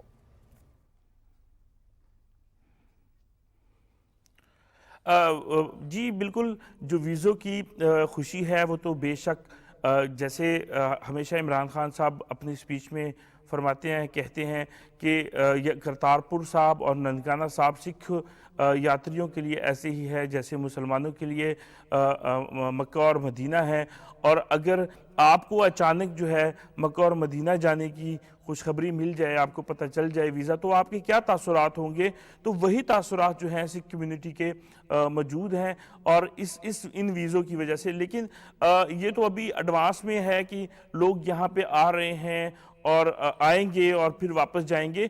मैं अगर आपको 2019 की, 2018 के, 2020 के जो लोगों के तासरात बताऊं पाकिस्तान के हवाले से, कि पाकिस्तान की गवर्नमेंट ने किस तरह से मेज़बानी की और पाकिस्तानियों ने, पाकिस्तान की अवाम ने जिस तरह से इनको मोहब्बत दी, वो मैं अगर तासरात आपको बताऊं तो शायद आप आप भी खुश हो जाएं उससे कि जब हिंदुस्तान से लोग यहाँ आए थे करतारपुर बॉर्डर पे, तो जो पाकिस्तानियों ने उनको मोहब्बत दी, जो पाकिस्तानियों ने उनका ख्याल रखा, और ये पूरा साल नज़र आता रहा। जब 2018 में प्राइम मिनिस्टर इमरान खान साहब ने अनाउंस किया, उसके बाद हर पाकिस्तानी के जुबान पे ये अल्फाज थे कि करतारपुर खोला जा रहा है, करतारपुर खोला जा रहा है, और पाकिस्तानियों ने इसको ओन किया।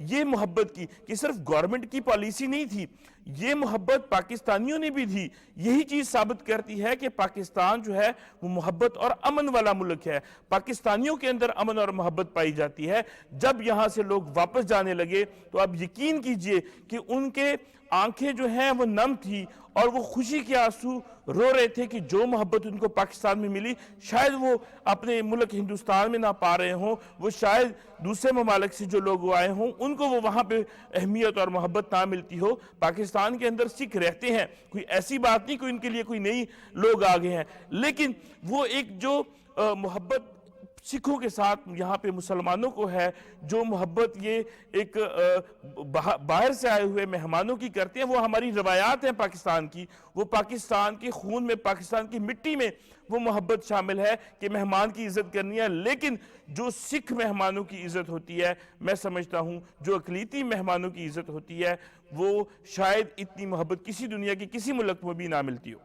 ज़बरदस्त सर, मुझे याद है जब करतारपुर राहदारी खोली गई तो उस वक्त जो सिख यात्री आए उन्होंने कहा कि पहले हम सरहद पार से देख तो सकते थे, आवाज़ भी आती थी, लेकिन आ नहीं सकते थे। बॉर्डर खुल गया, रास्ता बन गया, आना आसान हो गया, लेकिन उसके बाद जिस तरह हम फिर देखते हैं सर इंडियन साइड से जिस तरह की वहाँ से ख़बरें आती हैं कि वो फैसिलिटेट नहीं करते, वो रास्ता बंद करते हैं। पाकिस्तान रास्ते खोलता है, वो रास्ते बंद करते हैं। तो इस मामले को लेकर के अब भी जब ये सिख यात्री आएंगे, ठीक है वाघा बॉर्डर से आ रहे हैं, करतारपुर से नहीं आ सकते, तो ऐसे मामलात को लेकर के वहाँ की जो सिख कम्युनिटी है वो प्रोटेस्ट भी करती है, वो प्रेशर बिल्ड करती है गवर्नमेंट पर, मोदी सरकार पर कि सीखो ज़रा पाकिस्तान से, सीखो इमरान खान से, सीखो किस तरह से रिस्पेक्ट की जाती है रिलीजन की, रिस्पेक्ट की जाती है हर सिटीज़न की।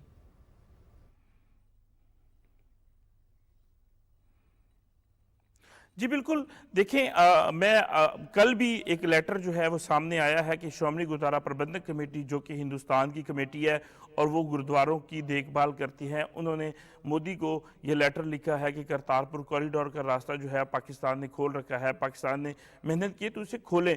वो उनको फैसिलिटेट करने के लिए वहाँ के हिंदुस्तान के सिखों को यात्रा करने के लिए खोला गया है। अगर पाकिस्तान ने वो खोला है, पाकिस्तान की तरफ से सिर्फ पाकिस्तान की तरफ से कोई प्रॉब्लम, कोई मसला नहीं है, तो हिंदुस्तान अपने शहरियों के लिए क्यों इस तरह की प्रॉब्लम बना रहा है कि उनके शहरी जो है वो अपने दिल के अरमान ना पूरे कर सकें। ये लेटर भी लिखा है और कल के ही दिन जो है 10 रुकनी वफद जो है मुख्तलिफ शहरों से, जो कि करतारपुर बॉर्डर के करीब करीब के शहर हैं, गुरदासपुर है, कश्मीर है, जम्मू है, इनके अमृतसर से, बठिंडा से, इन शहरों से एक वफद जो है मोदी को जाके मिला भी है कि आप करतारपुर खोलें, करतारपुर बॉर्डर खोलें, अदरवाइज जो हैं जो सिखों के जज्बात हैं आप मजरू कर रहे हैं, उसका आपको बहुत सख्त जो है खुमियाना भुगतना पड़ेगा।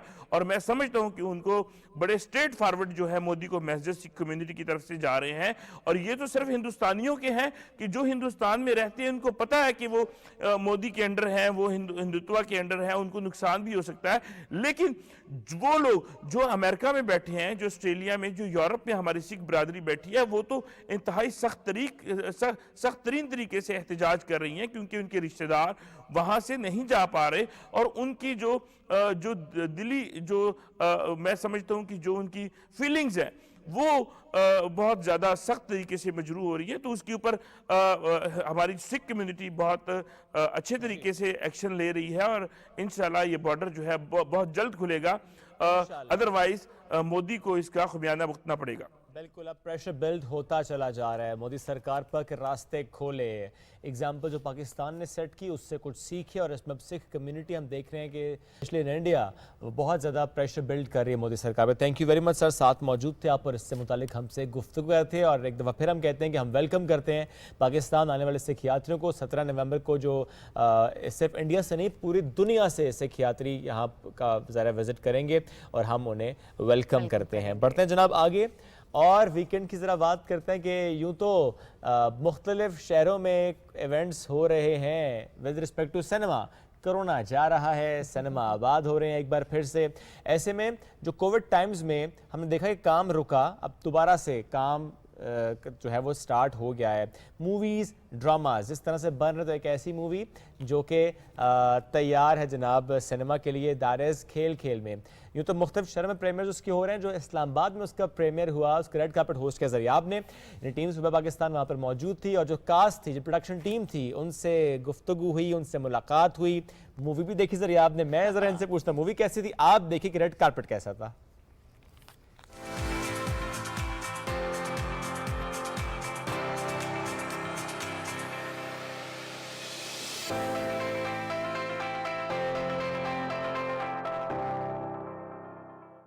So it's a night of stars tonight. So I am here in Islamabad Club और आज जो है वो खेल खेल में मूवी का प्रीमियर है और पाकिस्तान में हम ये देख रहे हैं कि 2 साल के बाद, पेंडेमिक के बाद पहली कोई मूवी है जो कि रिलीज़ होने जा रही है। सबसे पहले तो जो स्टार कास्ट है, जो डायरेक्टर है, जो प्रोड्यूसर है, उनको सुबह पाकिस्तान की टीम की तरफ से बहुत बहुत मुबारकबाद। और इस दुआ के साथ आज की इस रात का आगाज़ करते हैं कि ये रोशनियों भरी रात होगी और हम देखेंगे कि पाकिस्तान फिल्म इंडस्ट्री में एक बार फिर से रिवाइवल होगा, ना सिर्फ अच्छी मूवीज़ का, बल्कि हम ये देखेंगे कि जो एंटरटेनमेंट इंडस्ट्री है वो एक बार फिर से हमें ग्रो करती हुई नजर आएगी। तो स्टार कास्ट की सबसे पहले बात कर लेते हैं Sajal Ali, the one and only, Bilal Abbas, इसके साथ साथ जो उसके डायरेक्टर हैं वो हैं नबील कुरैशी और उसकी प्रोड्यूसर फिजा अली। तो आज कोशिश करते हैं कि चारों से हमारी बात हो सके और हमें पता चल सके कि आखिर खेल खेल में इन लोगों ने क्या कर दिखाया है।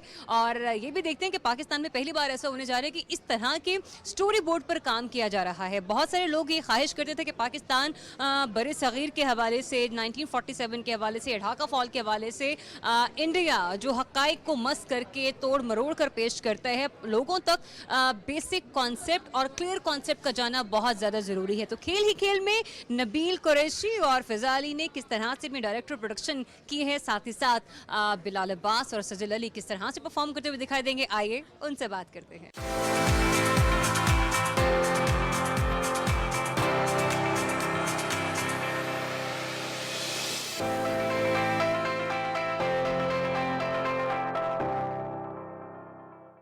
So here we have Nabil Qureshi with us, the director of खेल खेल में। इनसे जानते हैं कि इन्होंने इस मूवी को किस अंदाज में डायरेक्ट किया है और जो स्टोरी बोर्ड है वो क्या है। अस्सलाम वालेकुम नबील, हाउ आर यू? बिल्कुल ठीक ठाक, आप बताइए खैरियत से? बिल्कुल ठीक ठाक। पहले तो ये बताइए इस्लामाबाद का मौसम कैसा लग रहा है आपको? इस्लामाबाद का मौसम अच्छा है, थोड़ी सी तबीयत भी मेरी ख़राब हो गई है यहाँ आके, थोड़ी ठंड है आई थिंक, हल्की सी। ओके अच्छा नबील, ये बताइए कि इससे पहले कि मैं मज़ीद आगे बढ़ूँ कि कहाँ कहाँ पर आप लोग इसका प्रीमियर शूट कर रहे हैं, आज की जो शाम है उसमें बहुत सारे लोग, स्पेशली इस्लामाबाद की ऑडियंस, और जो स्टोरी बोर्ड है वो बहुत डिफरेंट है क्योंकि वो सब कॉन्टिनेंट से रिलेट करता है।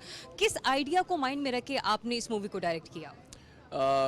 फिल्म की कहानी पहले बनती है तो उसी तरह से पहले फिजा जो प्रोड्यूसर है वो और मैं, हम लोग साथ ही लिखते हैं फिल्म। तो हमने एक कहानी सोची कि यार हम बात करते हैं 1971 के बारे में, बिकॉज इसके बारे में बात होती नहीं है। हमने इस टॉपिक के बारे में बात ही करना छोड़ दिया है, या डरते हैं या ना जाने क्यों नहीं करते। तो ये आई थिंक सबसे जो एक्साइटिंग बात थी इस चीज़ की वो यही थी कि एक ऐसी चीज़ है जिसके बारे में सब बात करते हुए खौफजदा है और पता नहीं क्यों है।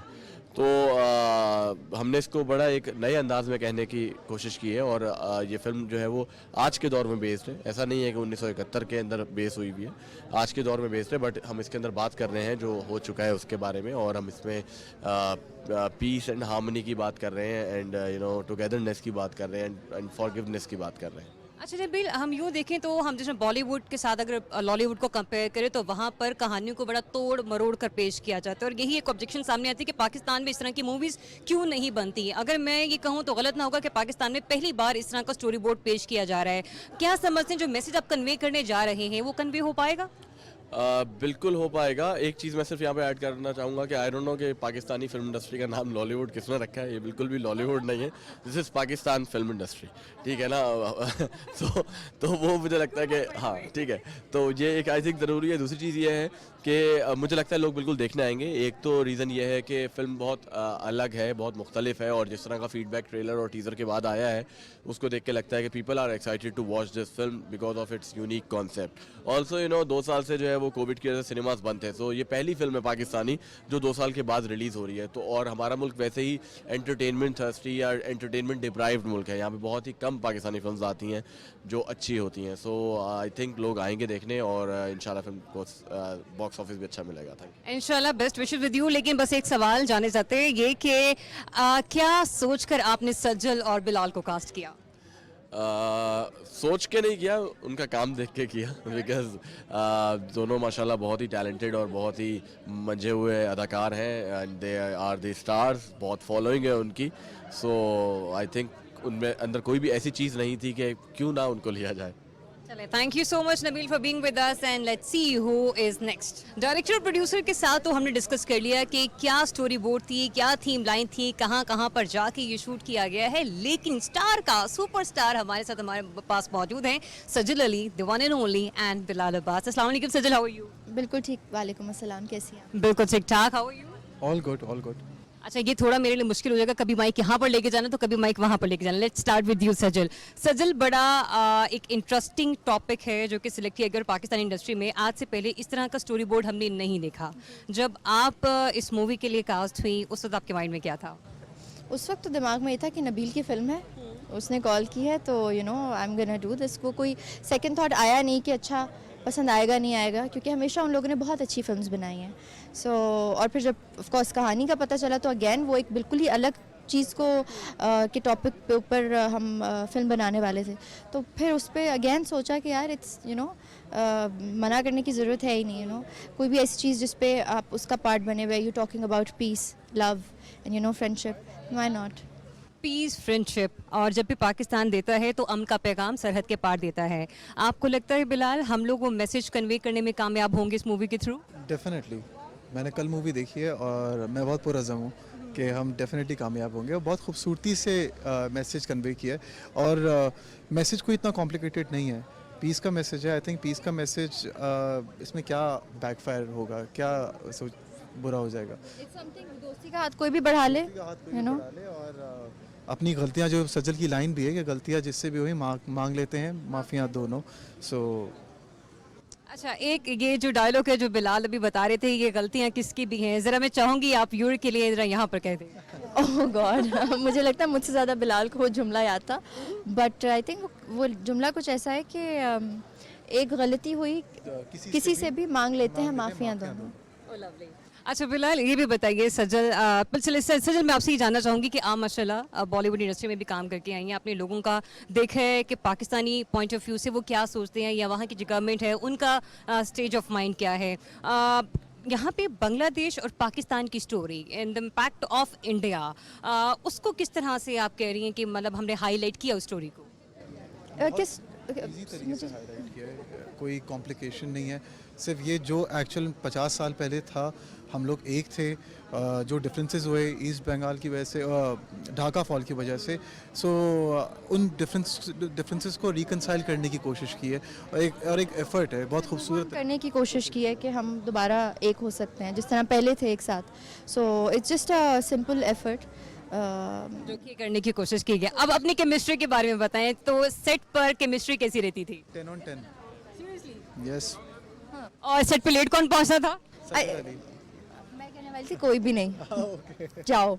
अच्छा, मतलब और रीटेक्स किस पे ज्यादा होते थे? मुझ पे। सीरियसली? हाँ, मैं बहुत रीटेक्स देती हूँ, ऐसी बात नहीं। दिन हुए थे बहुत ज्यादा, वरना इनके इतने रीटेक्स नहीं होते।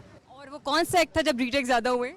वो एक सीन था मेरा दादी के साथ, उसमें मैंने कुछ छोड़े यार। चले, मेरी कोशिश होगी कि आप सुबह पाकिस्तान के प्लेटफॉर्म पर भी जरूर आएं और हम लोग आपका वहाँ पर भी इंटरव्यू करें, आपसे बातचीत करें। वैसे मैंने ये मूवी अभी देखी नहीं है, लेकिन इस मूवी में कोई ऐसा पैच जो आप कहें कि वो दिल छू लेने वाला होगा, वो कौन सा होगा? I think second half movie का end the climax and second half. बिल्कुल। और वाली है ना आप अभी फिल्म? मैं डेफिनेटली मैं देखूंगी।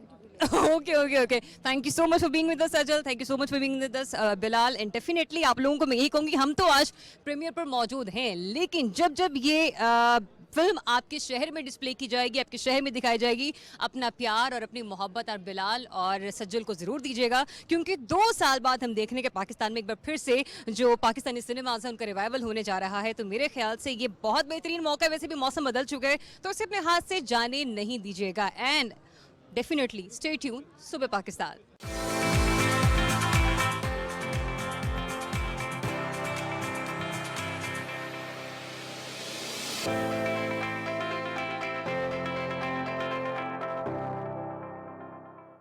So here we have the gorgeous Hareem Farooq with us. Assalamu alaikum, Hareem. How are you? Walaikum salam. I'm good, good. Thank you. And you're looking very pretty, by the way. Oh, thank you. That's very kind of you. अच्छा हरीम, 2 साल बाद पाकिस्तान में एक बार फिर से हम देख रहे हैं कि सिनेमा इंडस्ट्री का रिवाइवल होने जा रहा है, और उसके बाद स्टोरी बोर्ड इतना अच्छा है। अपने को स्टार्स को यूँ कह लीजिए, क्योंकि मीडिया इंडस्ट्री है, डेफिनेटली सब दोस्त होते हैं, सपोर्ट करने के लिए आप यहाँ पे पहुँची हैं। तो कैसी एक्साइटमेंट है, क्योंकि एक बार फिर से इंडस्ट्री का रिवाइवल है, और दूसरा ये कि सपोर्टिंग कैसी रहेगी? यार मेरे से ज़्यादा मैं नहीं मानती कोई और एक्साइटेड हो सकता है, क्योंकि it's been 2 years we haven't gone to the cinemas, और वी आर डाइंग कि कोई मूवीज़ आए। And I am so proud of Nabeel and Fiza for taking this step, और उन्होंने मूवी रिलीज़ की है इस टाइम पे। एंड आई अर्ज एवरीबडी आउट देयर कि आएँ, घरों से निकलें और सिनेमाज आएँ। खेल खेल में I am excited about this, क्योंकि थोड़ी सी हैवी, यंग एंड हिप उस किस्म की मूवी लग रही थी। You know, it's going to be very exciting. So yeah, get out of the houses यार, आओ। So you gonna watch this movie as well? Yes, absolutely. This is what I'm here for. And definitely okay. अच्छा हरीम, ये बताइए कि ना पाकिस्तान में थोड़ा सा स्टोरी बोर्ड चेंज हुआ है, क्योंकि हम लोग पहले कॉमेडी देख रहे थे, लव स्टोरीज देख रहे थे। इस बार पाकिस्तान में कुछ नया होने जा रहा है। इस नएपन को किस तरह से आप देख रही हैं? मैं ये बहुत अच्छी बात है। मैं इनिशियली भी यही कहती थी कि जब रिवाइवल शुरू हुआ था, हमारे पास एक क्लीन स्लेट था एक्सपेरिमेंट करने के लिए with genres. All the producers did that, all the directors did that, and I think Aahista Aahista करके एवरीबडी फाउंड देयर फोर्टे। और and still now everybody is experimenting with different genres right now. तो ये this is great. इसी तरह हमें पता चलेगा ना कि हमारी ऑडियंस को क्या एक्सेप्टेबल है, क्या नहीं है। अगेन, हमारी फिल्म इंडस्ट्री बहुत छोटी है, it's still a crawling baby, and the crawling baby has gone through a trauma of COVID as well. So, you know, we have to be a bit considerate, and we have to be more supportive, and we have to own our own cinema. अच्छा, एक थोड़ा सा शरारत आ रही, तो मैं जो question आपसे पूछ लेती हूँ वो ये कि अभी नबील से जब मेरी बात हुई तो मैंने कहा कि comparison between Bollywood and Lollywood. कहते हैं सबसे पहले तो मुझे ये नहीं पता इसका लॉलीवुड नाम किसने रखा, इस चीज should be Pakistani film industry. इस पर क्या कहोगी? मैं 100% agree. It is Pakistani film industry. It's a revival. Lollywood was there, but I think, let's say it's a Lollywood Pakistani cinema revival kind of a thing. It is. Comparison is unfair. That's very unfair. You know, because again, I repeat myself, we need to understand one thing. ये छोटी industry है, अभी शुरू हुई है। जिस तरह एक बच्चों को सपोर्ट चाहिए होती है ना, मैं बार बार कहती हूँ, हमारा मुल्क है, हमारा सिनेमा है, हम प्रोड्यूस करते हैं, हम बनाते हैं, हम एक्ट करते हैं, आप लोगों के लिए करते हैं, अपने मुल्क के लिए करते हैं, so that we can take our country forward, right? Bollywood, Lollywood, Hollywood, forget the comparison. Own your own cinema. Own your own cinema. It's for you. It is yours. It's going to take Pakistan places internationally, inshallah, and nationally. And if it is all about Pakistan, then when you are coming to Subah Pakistan, the one and only morning show from PTV News? Very soon. पक्का? Done. चलिए producer साहब इसको यहीं पर lock करते हैं। Anyways, thank you so much, Hareem. So now the talented Fiza Ali, the producer, is with us tonight. How are you, Fiza? Assalamu alaikum. Walaikum assalam. I'm doing very well, thank you. Fiza, what about खेल खेल में? आज यहाँ पे premiere है, कैसी feeling है, क्योंकि 2 साल के बाद कोई मूवी रिलीज होने जा रही है? क्योंकि 2 साल के बाद कोई मूवी रिलीज़ होने जा रही है, आई एम एक्सट्रीमली एक्साइटेड, और वो फिल्म भी हमारी है तो मैं एक्सट्रीम मोर एक्साइटेड। हम लोग जैसे कि सभी सिनेमा के खुलने का वेट कर रहे थे, हम भी कर रहे थे, तो हमने कहा कभी कभी रास्ता बंद होता है तो पत्थर खुद ही उठाने पड़ते हैं, लेट्स जस्ट गो ऑन। या अच्छा फिजा, ये बताइए कि प्रोडक्शन पॉइंट ऑफ व्यू से आपने कौन कौन सी ऐसे प्लेसेस हैं, कौन कौन सी ऐसी जगह हैं जिनको आपने सिलेक्ट किया? The film is primarily shot in Karachi, लेकिन फिर हमने इसमें बहुत खूबसूरत बलूचिस्तान के ऐसे हिस्से दिखाए हैं जो शायद पहले कैमरे पे एक्सपोज नहीं हुए होंगे। कराची के अंदर हमने बहुत अच्छा ढाका की सेटिंग की है कुछ जगहों पे, कुछ ऐसे आउटस्कर्ट्स के अंदर और भी जगह हैं जो आप लोग देखेंगे तो आपको अच्छी लगेंगी इंशाल्लाह। पाकिस्तान में जब आपने ये शूट प्लान किया प्रोडक्शन पॉइंट ऑफ व्यू से, तो कौन कौन से ऐसे प्लेसेस थे, कौन कौन से स्पॉट्स थे जिनको आपने सिलेक्ट किया इस खेल खेल में मूवी के लिए? Well the film is primarily shot in Karachi, और कुछ हिस्सा हमने बलूचिस्तान में शूट किया है। It's beautiful. हाँ, जो बलूचिस्तान के हिस्से आप देखेंगे वो आपको लगेगा कि पहले आपने शायद कैमरा में एक्सपोज हुए ना देखे हों। वैसे तो पाकिस्तान माशाल्लाह ओवरऑल इतना प्यारा है, तो हमने कोशिश की है कि आपको वो जगह दिखाएं जो पहले आपने कैमरा पे ना देखी हुई। अच्छा, दूसरा ये भी कि जब आप लोग सजल को कास्ट कर रहे थे, बिलाल अब्बास को कास्ट कर रहे थे, एक इमर्जिंग टैलेंट है पाकिस्तान में। हमारे पास यहाँ वैसे तो बहुत सारे जो कितने कि लेजेंड्स मौजूद हैं, इतनी यंग टैलेंट को जब आप कास्ट करें तो उसमें क्या था माइंड में? देखिए, फिल्म एक यूथ बेस्ड फिल्म है। It is based in a college, it's a college story and the play जिसको हम खेल कहते हैं उर्दू के अंदर, जो थिएटर प्ले है, वो एक कॉलेज से एक और कॉलेज में जा रहा है, एक यूनिवर्सिटी से, पाकिस्तान की एक यूनिवर्सिटी से ढाका जा रहा है। तो जाहिर सी बात है उसमें यंग लोगों की ही जगह बनती है और मुझे लगता है ये अब वक्त आ गया है कि हम ज़्यादा से ज़्यादा नए फेसेस जो लोग के एक्सपीरियंस्ड हैं लेकिन फिल्में नहीं की हुई, उनको बड़े पर्दे पर लाएँ। डेफिनेटली। अब लास्टली ये कि क्या एक्सपेक्टेशंस हैं आज के इस प्रीमियर के बाद, और कहाँ पर 19 नवंबर को आई थिंक रिलीज़ होने जा रही है? वी हैव किसी की भी एक्सपेक्टेशंस फिल्म रिलीज होते हुए कम नहीं होती, तो we have huge expectations plus we are coming after 2 years also. मुझे लगता है कि Islamabad is a lucky place to start with because Namaloom Afraad 1 का पहला प्रीमियर इस्लामाबाद में हुआ था। Lovely. And this is after all my film, this is like बीच में 4 फिल्मों का गैप है, 5वीं फिल्म है जिसका प्रीमियर इस्लामाबाद में हो रहा है, तो आई एम एक्साइटेड। चलें, best wishes for you Fiza, and definitely we just hope कि लोग इसे पसंद करेंगे। और मैं ये कहूँगी कि आज मैं खुद भी मूवी देखने के लिए जा रही हूँ। मैं खुद भी अपने व्यूज़ अपने ट्विटर, इंस्टाग्राम और फेसबुक पे जरूर शेयर करूँगी आप लोगों के साथ। लेकिन जब 19 नवंबर को ये मूवी रिलीज़ की जाएगी सिनेमाज में, तो आपने अपने प्यार से, अपनी मोहब्बत से सज्जल और बिलाल को देखना है और अपना फीडबैक ज़रूर देखना है। एंड स्टे ट्यून अगेन, सुबह पाकिस्तान।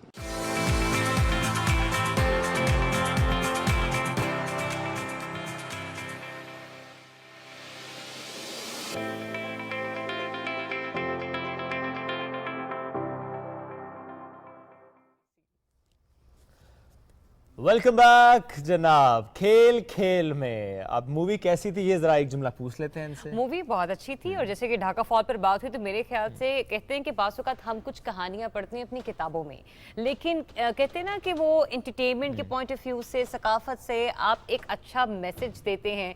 तो ये एक बड़ा अच्छा इनिशिएटिव था खेल खेल की मूवी की डायरेक्टर की तरफ से कि वो इस सॉफ्ट इमेज को दुनिया भर में लेकर जाएं कि पाकिस्तान के खिलाफ वो 1971 की वॉर नहीं थी, वो जंग नहीं थी, वो एक साजिश थी जिसे हिंदुओं ने जंग का नाम दिया। बिल्कुल, चलें जी, जबरदस्त। ये मूवी अब 19th को रिलीज हो रही है, तो बिल्कुल चलेंगे दोबारा देखने। और अगेन मैं तो बेस्ट विशेस दूंगी कि आप लोगों को बहुत बहुत मुबारकबाद, और वी जस्ट होप कि सज्जल को, बिलाल को और पूरी कास्ट को पाकिस्तानियों का प्यार और मोहब्बत। जबरदस्त जी, रिवाइवल ऑफ सिनेमा है, revival of Pakistan film industry है। चलें बढ़ते हैं आगे आखिरी सेगमेंट की तरफ, आखिरी मेहमान शख्सियत की तरफ, हमारा सेलिब्रिटी लाउंज। आज हमारे साथ मौजूद हैं वफाकी पार्लियामेंटी सेक्रेटरी बराए मजहबी हम आहंगी शनीरा रुत साहिबा, अक़लियती नशिस्त पर पाकिस्तान तहरीक इंसाफ के टिकट पर कौमी असम्बली की रुकन मुंतखब हुई, ह्यूमन राइट्स एक्टिविस्ट भी हैं। गुड मॉर्निंग, कैसी हैं आप? Good morning.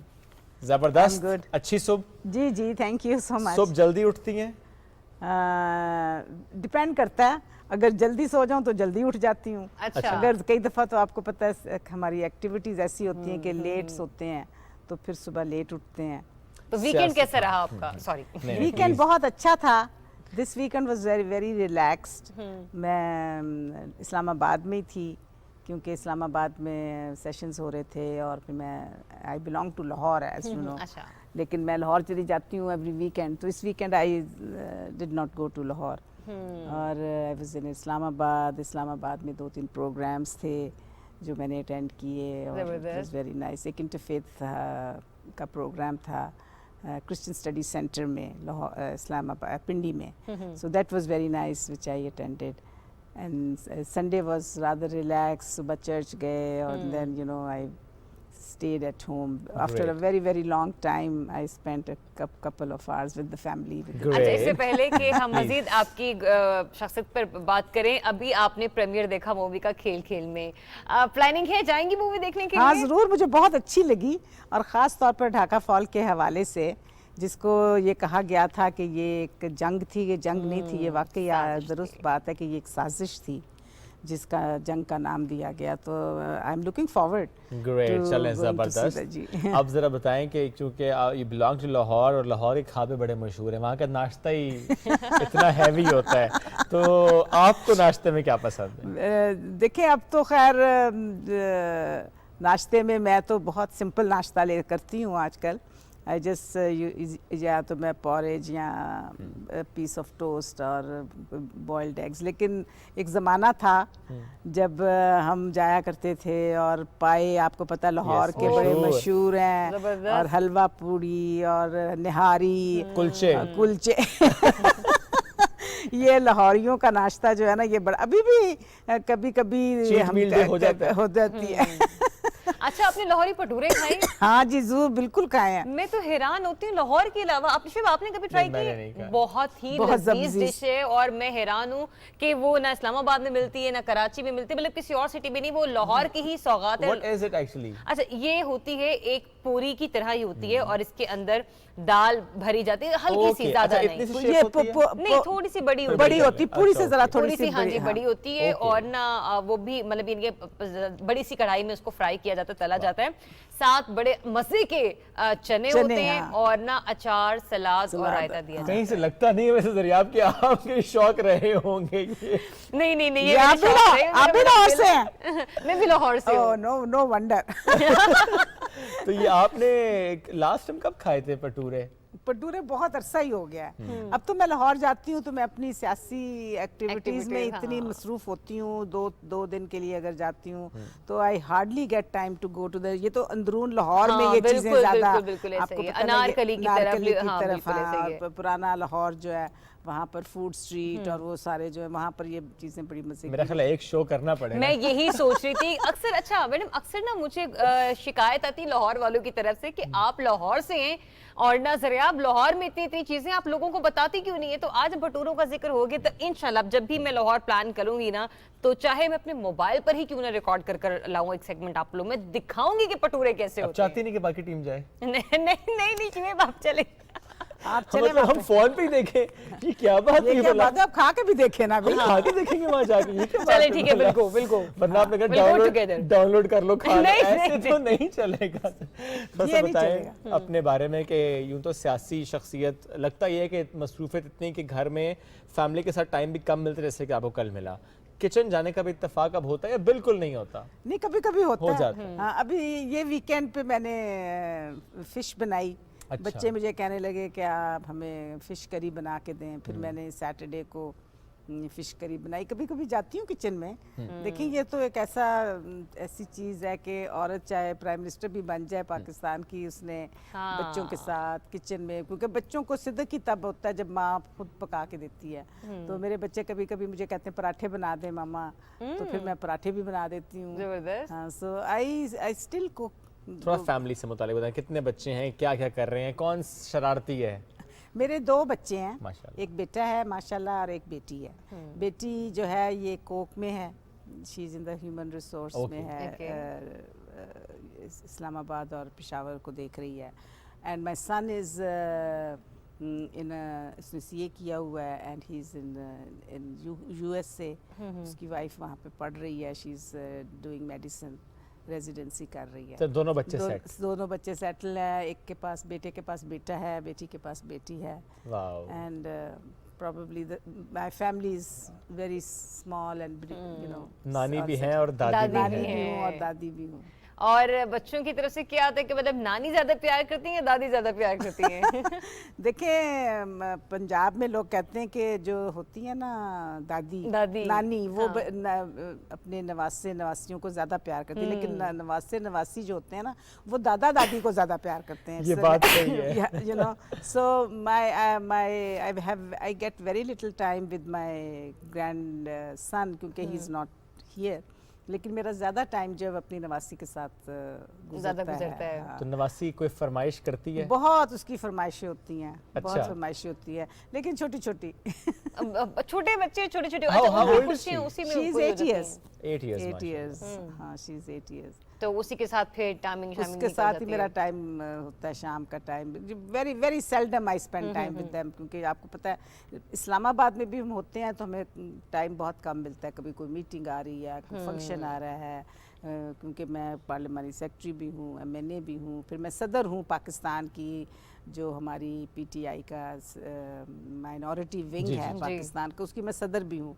सो उस नाते से भी मैं काफ़ी मसरूफ़ रहती हूँ, you know, getting in touch. चलिए जरा इसी के हवाले से फिर बताएं, हमने कहा ना कि माइनॉरिटी उसकी विंग की आप प्रेसिडेंट हैं, अक़लियतों के हुकूक के हवाले से अगर हम बात करते हैं, आप खुद इसमें कितनी सरगर्म हैं, कितनी मुतहरिक हैं, और PTA गवर्नमेंट जो है वो कितना सपोर्ट करती है? देखिए, पाकिस्तान में जो अक़लियतें हैं इसमें कोई शक नहीं कि अरसा दराज से बहुत सी महरूमियों का शिकार रहे हैं, और पिछली जो 2 हुकूमतें गुजरी हैं, पर्टिकुलरली नून लीग की, मुस्लिम लीग नून की, इसमें अक़लियतों को बहुत सेटबैक हुआ है। बहुत सी हमारी आबादियाँ जला दी गई, हमारे लोगों को ज़िंदा जला दिया गया।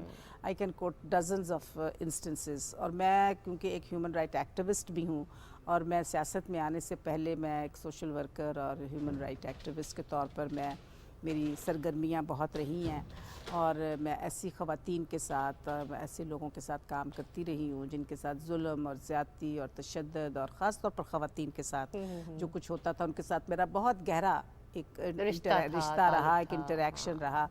और हमारे जो कम्युनिटीज़ हैं, चाहे हमारी हिंदू कम्युनिटीज़ हैं या क्रिश्चियन कम्युनिटीज़ हैं, इवन सिख कम्युनिटी जो पेशावर में, KP में हैं, उनके साथ भी बहुत सारी ऐसी ज़्यादतियाँ होती रही।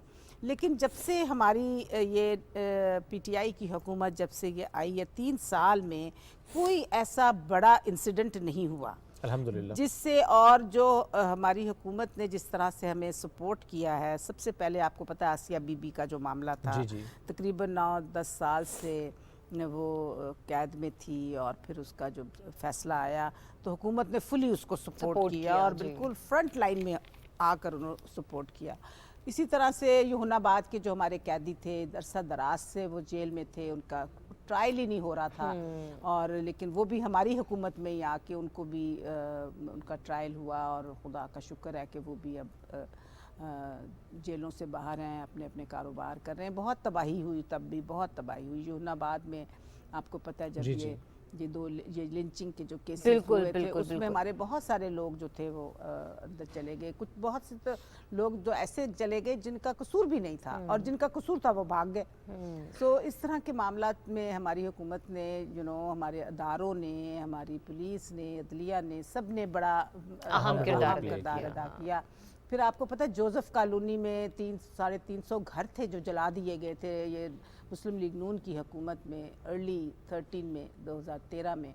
उसमें भी सावन मसीह जिसका कसूर भी नहीं था, वो 2 दोस्त थे आपस में जिनका कोई झगड़ा हुआ, और उसकी वजह से ये सारा मामला बना। उन्होंने नहीं किया था, करने वाले कोई और थे, लेकिन इसको उन्होंने जेल में डाल दिया, और इतने साल अब जाके उसकी भी रिहाई हुई है। So these are some of the instances जिससे अक़लियतों को एक थोड़ा सा ढारस मिली है, तसल्ली मिली है कि there is somebody who is taking care of these things। फिर आपको पता है ये जो करतारपुर राहदारी, बिल्कुल मैं उसी पर बात करना चाह रही थी। अभी कुछ देर पहले भी इतना ज़बरदस्त काम हुआ है कि पूरी दुनिया इसको सराहती है, और पूरी दुनिया के जो सिख कम्युनिटी है वो तो कहते हैं जी हमें तो हमारा मदीना, मक्का मदीना मिल गया, so they are so thankful to the government of Pakistan. और ये एक पैगाम था, एक अमन का पैगाम था, एक मोहब्बत का पैगाम था, एक सुलह का पैगाम था, जो हमने, हमारे प्राइम मिनिस्टर ने हिंदुस्तान को और पूरी दुनिया को दिया कि हम इस खित्ते में अमन चाहते हैं, हम इस खित्ते में मोहब्बत चाहते हैं, हम इस खित्ते में शांति चाहते हैं। सो ये एक ऐसा वाक़या था। और फिर आप देखें इक्का दुक्का वाक़या तो हुए हैं। मैं क्योंकि अक़लियत से हूँ, पहले MPA थी, अब MNA हूँ, तो मेरा बहुत, मैं माइनॉरिटीज़ के साथ मैं बहुत इन टच रहती हूँ। रहीम यार ख़ान में जो वाक़या हुआ, उस पर भी हुकूमत ने विदिन अ वीक रिस्पॉन्ड किया, और वो जगह को बना दिया, रिकंस्ट्रक्ट किया। और मैं खुद वहाँ पर गई जब ये वाक़या हुआ, and I went and met with the Hindu community, और वहाँ की जो इंतज़ामिया थी उनको, और हुकूमत ने जिस तरीके से उसमें वो उन्होंने मतलब यह वाक़या तो हो गया था, लेकिन जो उसका रिस्पांस था वो बड़ा पॉजिटिव था। और इसमें प्राइम मिनिस्टर ने भी फ़ौरन ट्वीट किया और कहा कि जो भी जिम्मेदार हैं उनको सख्त से बिल्कुल सख्त सजा दी जाएगी। इसी तरह से यहाँ पे जो केपी में हुआ था, इसमें टेरी जो समाधि थी, वहाँ पर भी आपको पता ना कुछ मिसक्राइंट्स थे जिन्होंने हमला किया और उसको डिस्ट्रॉय किया, उसको भी फौरी तौर पर हुकूमत ने कहा कि इसको तो शर्मिला साहब, कतल कलामी की बात है, देखिए बहुत सारे ऐसे मामला थे पाकिस्तान में, इन्फ्लेशन के हवाले से बात की जा रही है और इस पे हम देख रहे हैं कि अपोजिशन अपने तरीके से काम कर रही है, कुछ बात अलग होती है और हकाइक अलग तरीके से सामने आते हैं। लेकिन जो ये तमाम तरह अपने मामला अभी गिनवाए, मतलब बहुत सारे ऐसे जो शायद हमारे व्यूअर्स को ना मालूम हो कि अच्छा उस कॉलोनी में भी ये वाक़या हुआ, वहाँ पे भी गवर्नमेंट ने इस तरह से रिस्पॉन्ड किया, वहाँ पर भी ये वाक़या हुआ। जो अक़लियतें होती हैं, जब उनको इस तरह के हुकूक पर कि फौरी तौर पर इंसाफ की फराहमी मिले ना, तो उनमें जो हसासियत होती है, ये जो गवर्नमेंट के साथ उनका इंटरेक्शन होता है या जो उनका इंटेंसिटी लेवल होता है जरा बढ़ जाता है।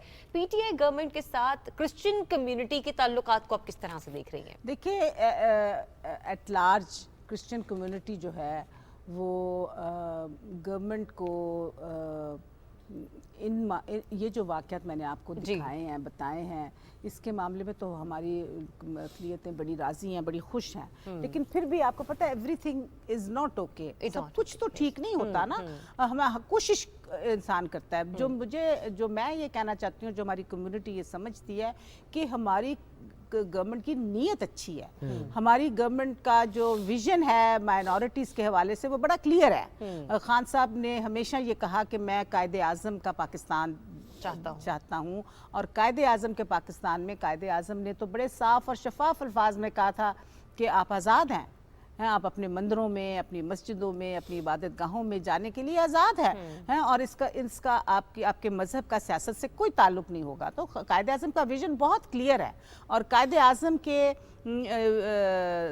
वक्त में जब वो गवर्नर जनरल थे तो हम माइनॉरिटीज़ के 5 मेंबर्स थे जो कैबिनेट के मेंबर थे उस वक्त। वो इतने करीब थे माइनॉरिटीज़ के साथ और हमेशा उनको वो ये एक तहफ़्फ़ुज़ था कि हम पाकिस्तान में, अगर हमने पाकिस्तान में ऑप्ट किया था, हम अपनी मर्ज़ी से पाकिस्तान में आए थे और पाकिस्तान में सिर्फ आए नहीं थे, हमने पाकिस्तान को पूरे तौर पर सपोर्ट किया था।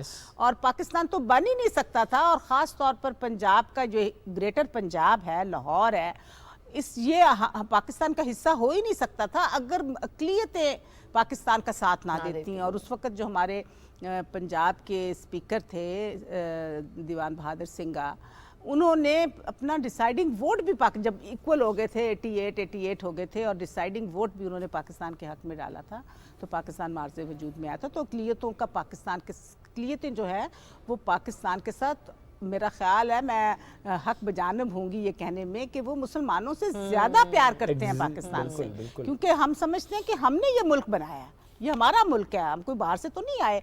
तो इसलिए मैं समझती हूँ कि खान साहब का भी यही विज़न है।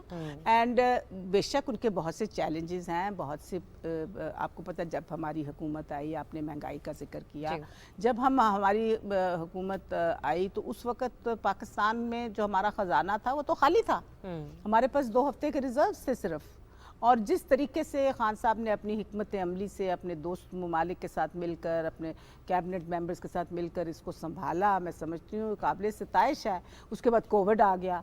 कोविड टाइम में पाकिस्तान ने अच्छा रिस्पॉन्ड किया, बहुत अच्छा रिस्पॉन्ड किया और WHO ने और दुनिया के बेशतर ममालिक ने इसको प्रेज किया है। तो पाकिस्तान की एग्जाम्पल दी जाती है कि हमने जिस तरह से कोविड को ओवरकम किया है और उसको हमने टैकल किया है, मतलब बहुत सारी डेवलप्ड जो इकोनॉमीज़ हैं उससे बेहतर हमने इसको टैकल किया है। लेकिन अगर मैं ये कहती हूँ कि पाकिस्तान में मसीहों को आज़ादी है, लेकिन मैं ये नहीं कह रही हूँ कि पाकिस्तान में सब कुछ अच्छा है। There are issues, there are problems, there are challenges जिसको सॉर्ट आउट करने की ज़रूरत है। वहाँ कई जगहों पर हमारे साथ डिस्क्रिमिनेशन भी होती है, लेकिन एट द सेम टाइम लिहाज से भी हमें पीछे धकेला जाता है, कई दफ़ा हमें कमज़ोर समझकर हमें धकेला जाता है।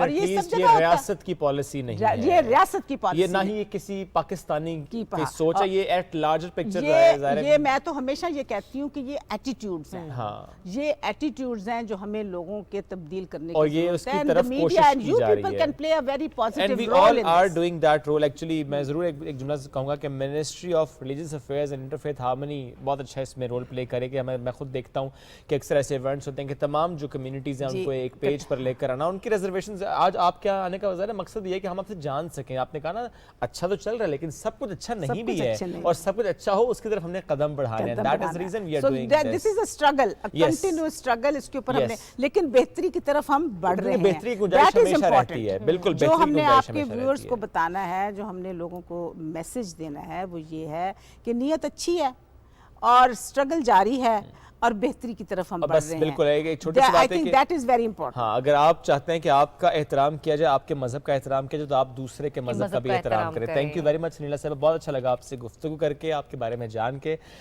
Thank you very much once again. नाज़रीन, वक्त हो गया ख़त्म। आपसे मुलाकात कुछ नए मेहमानों के साथ, नए मौज़ूआत के साथ कल करेंगे। अल्लाह हाफ़िज़।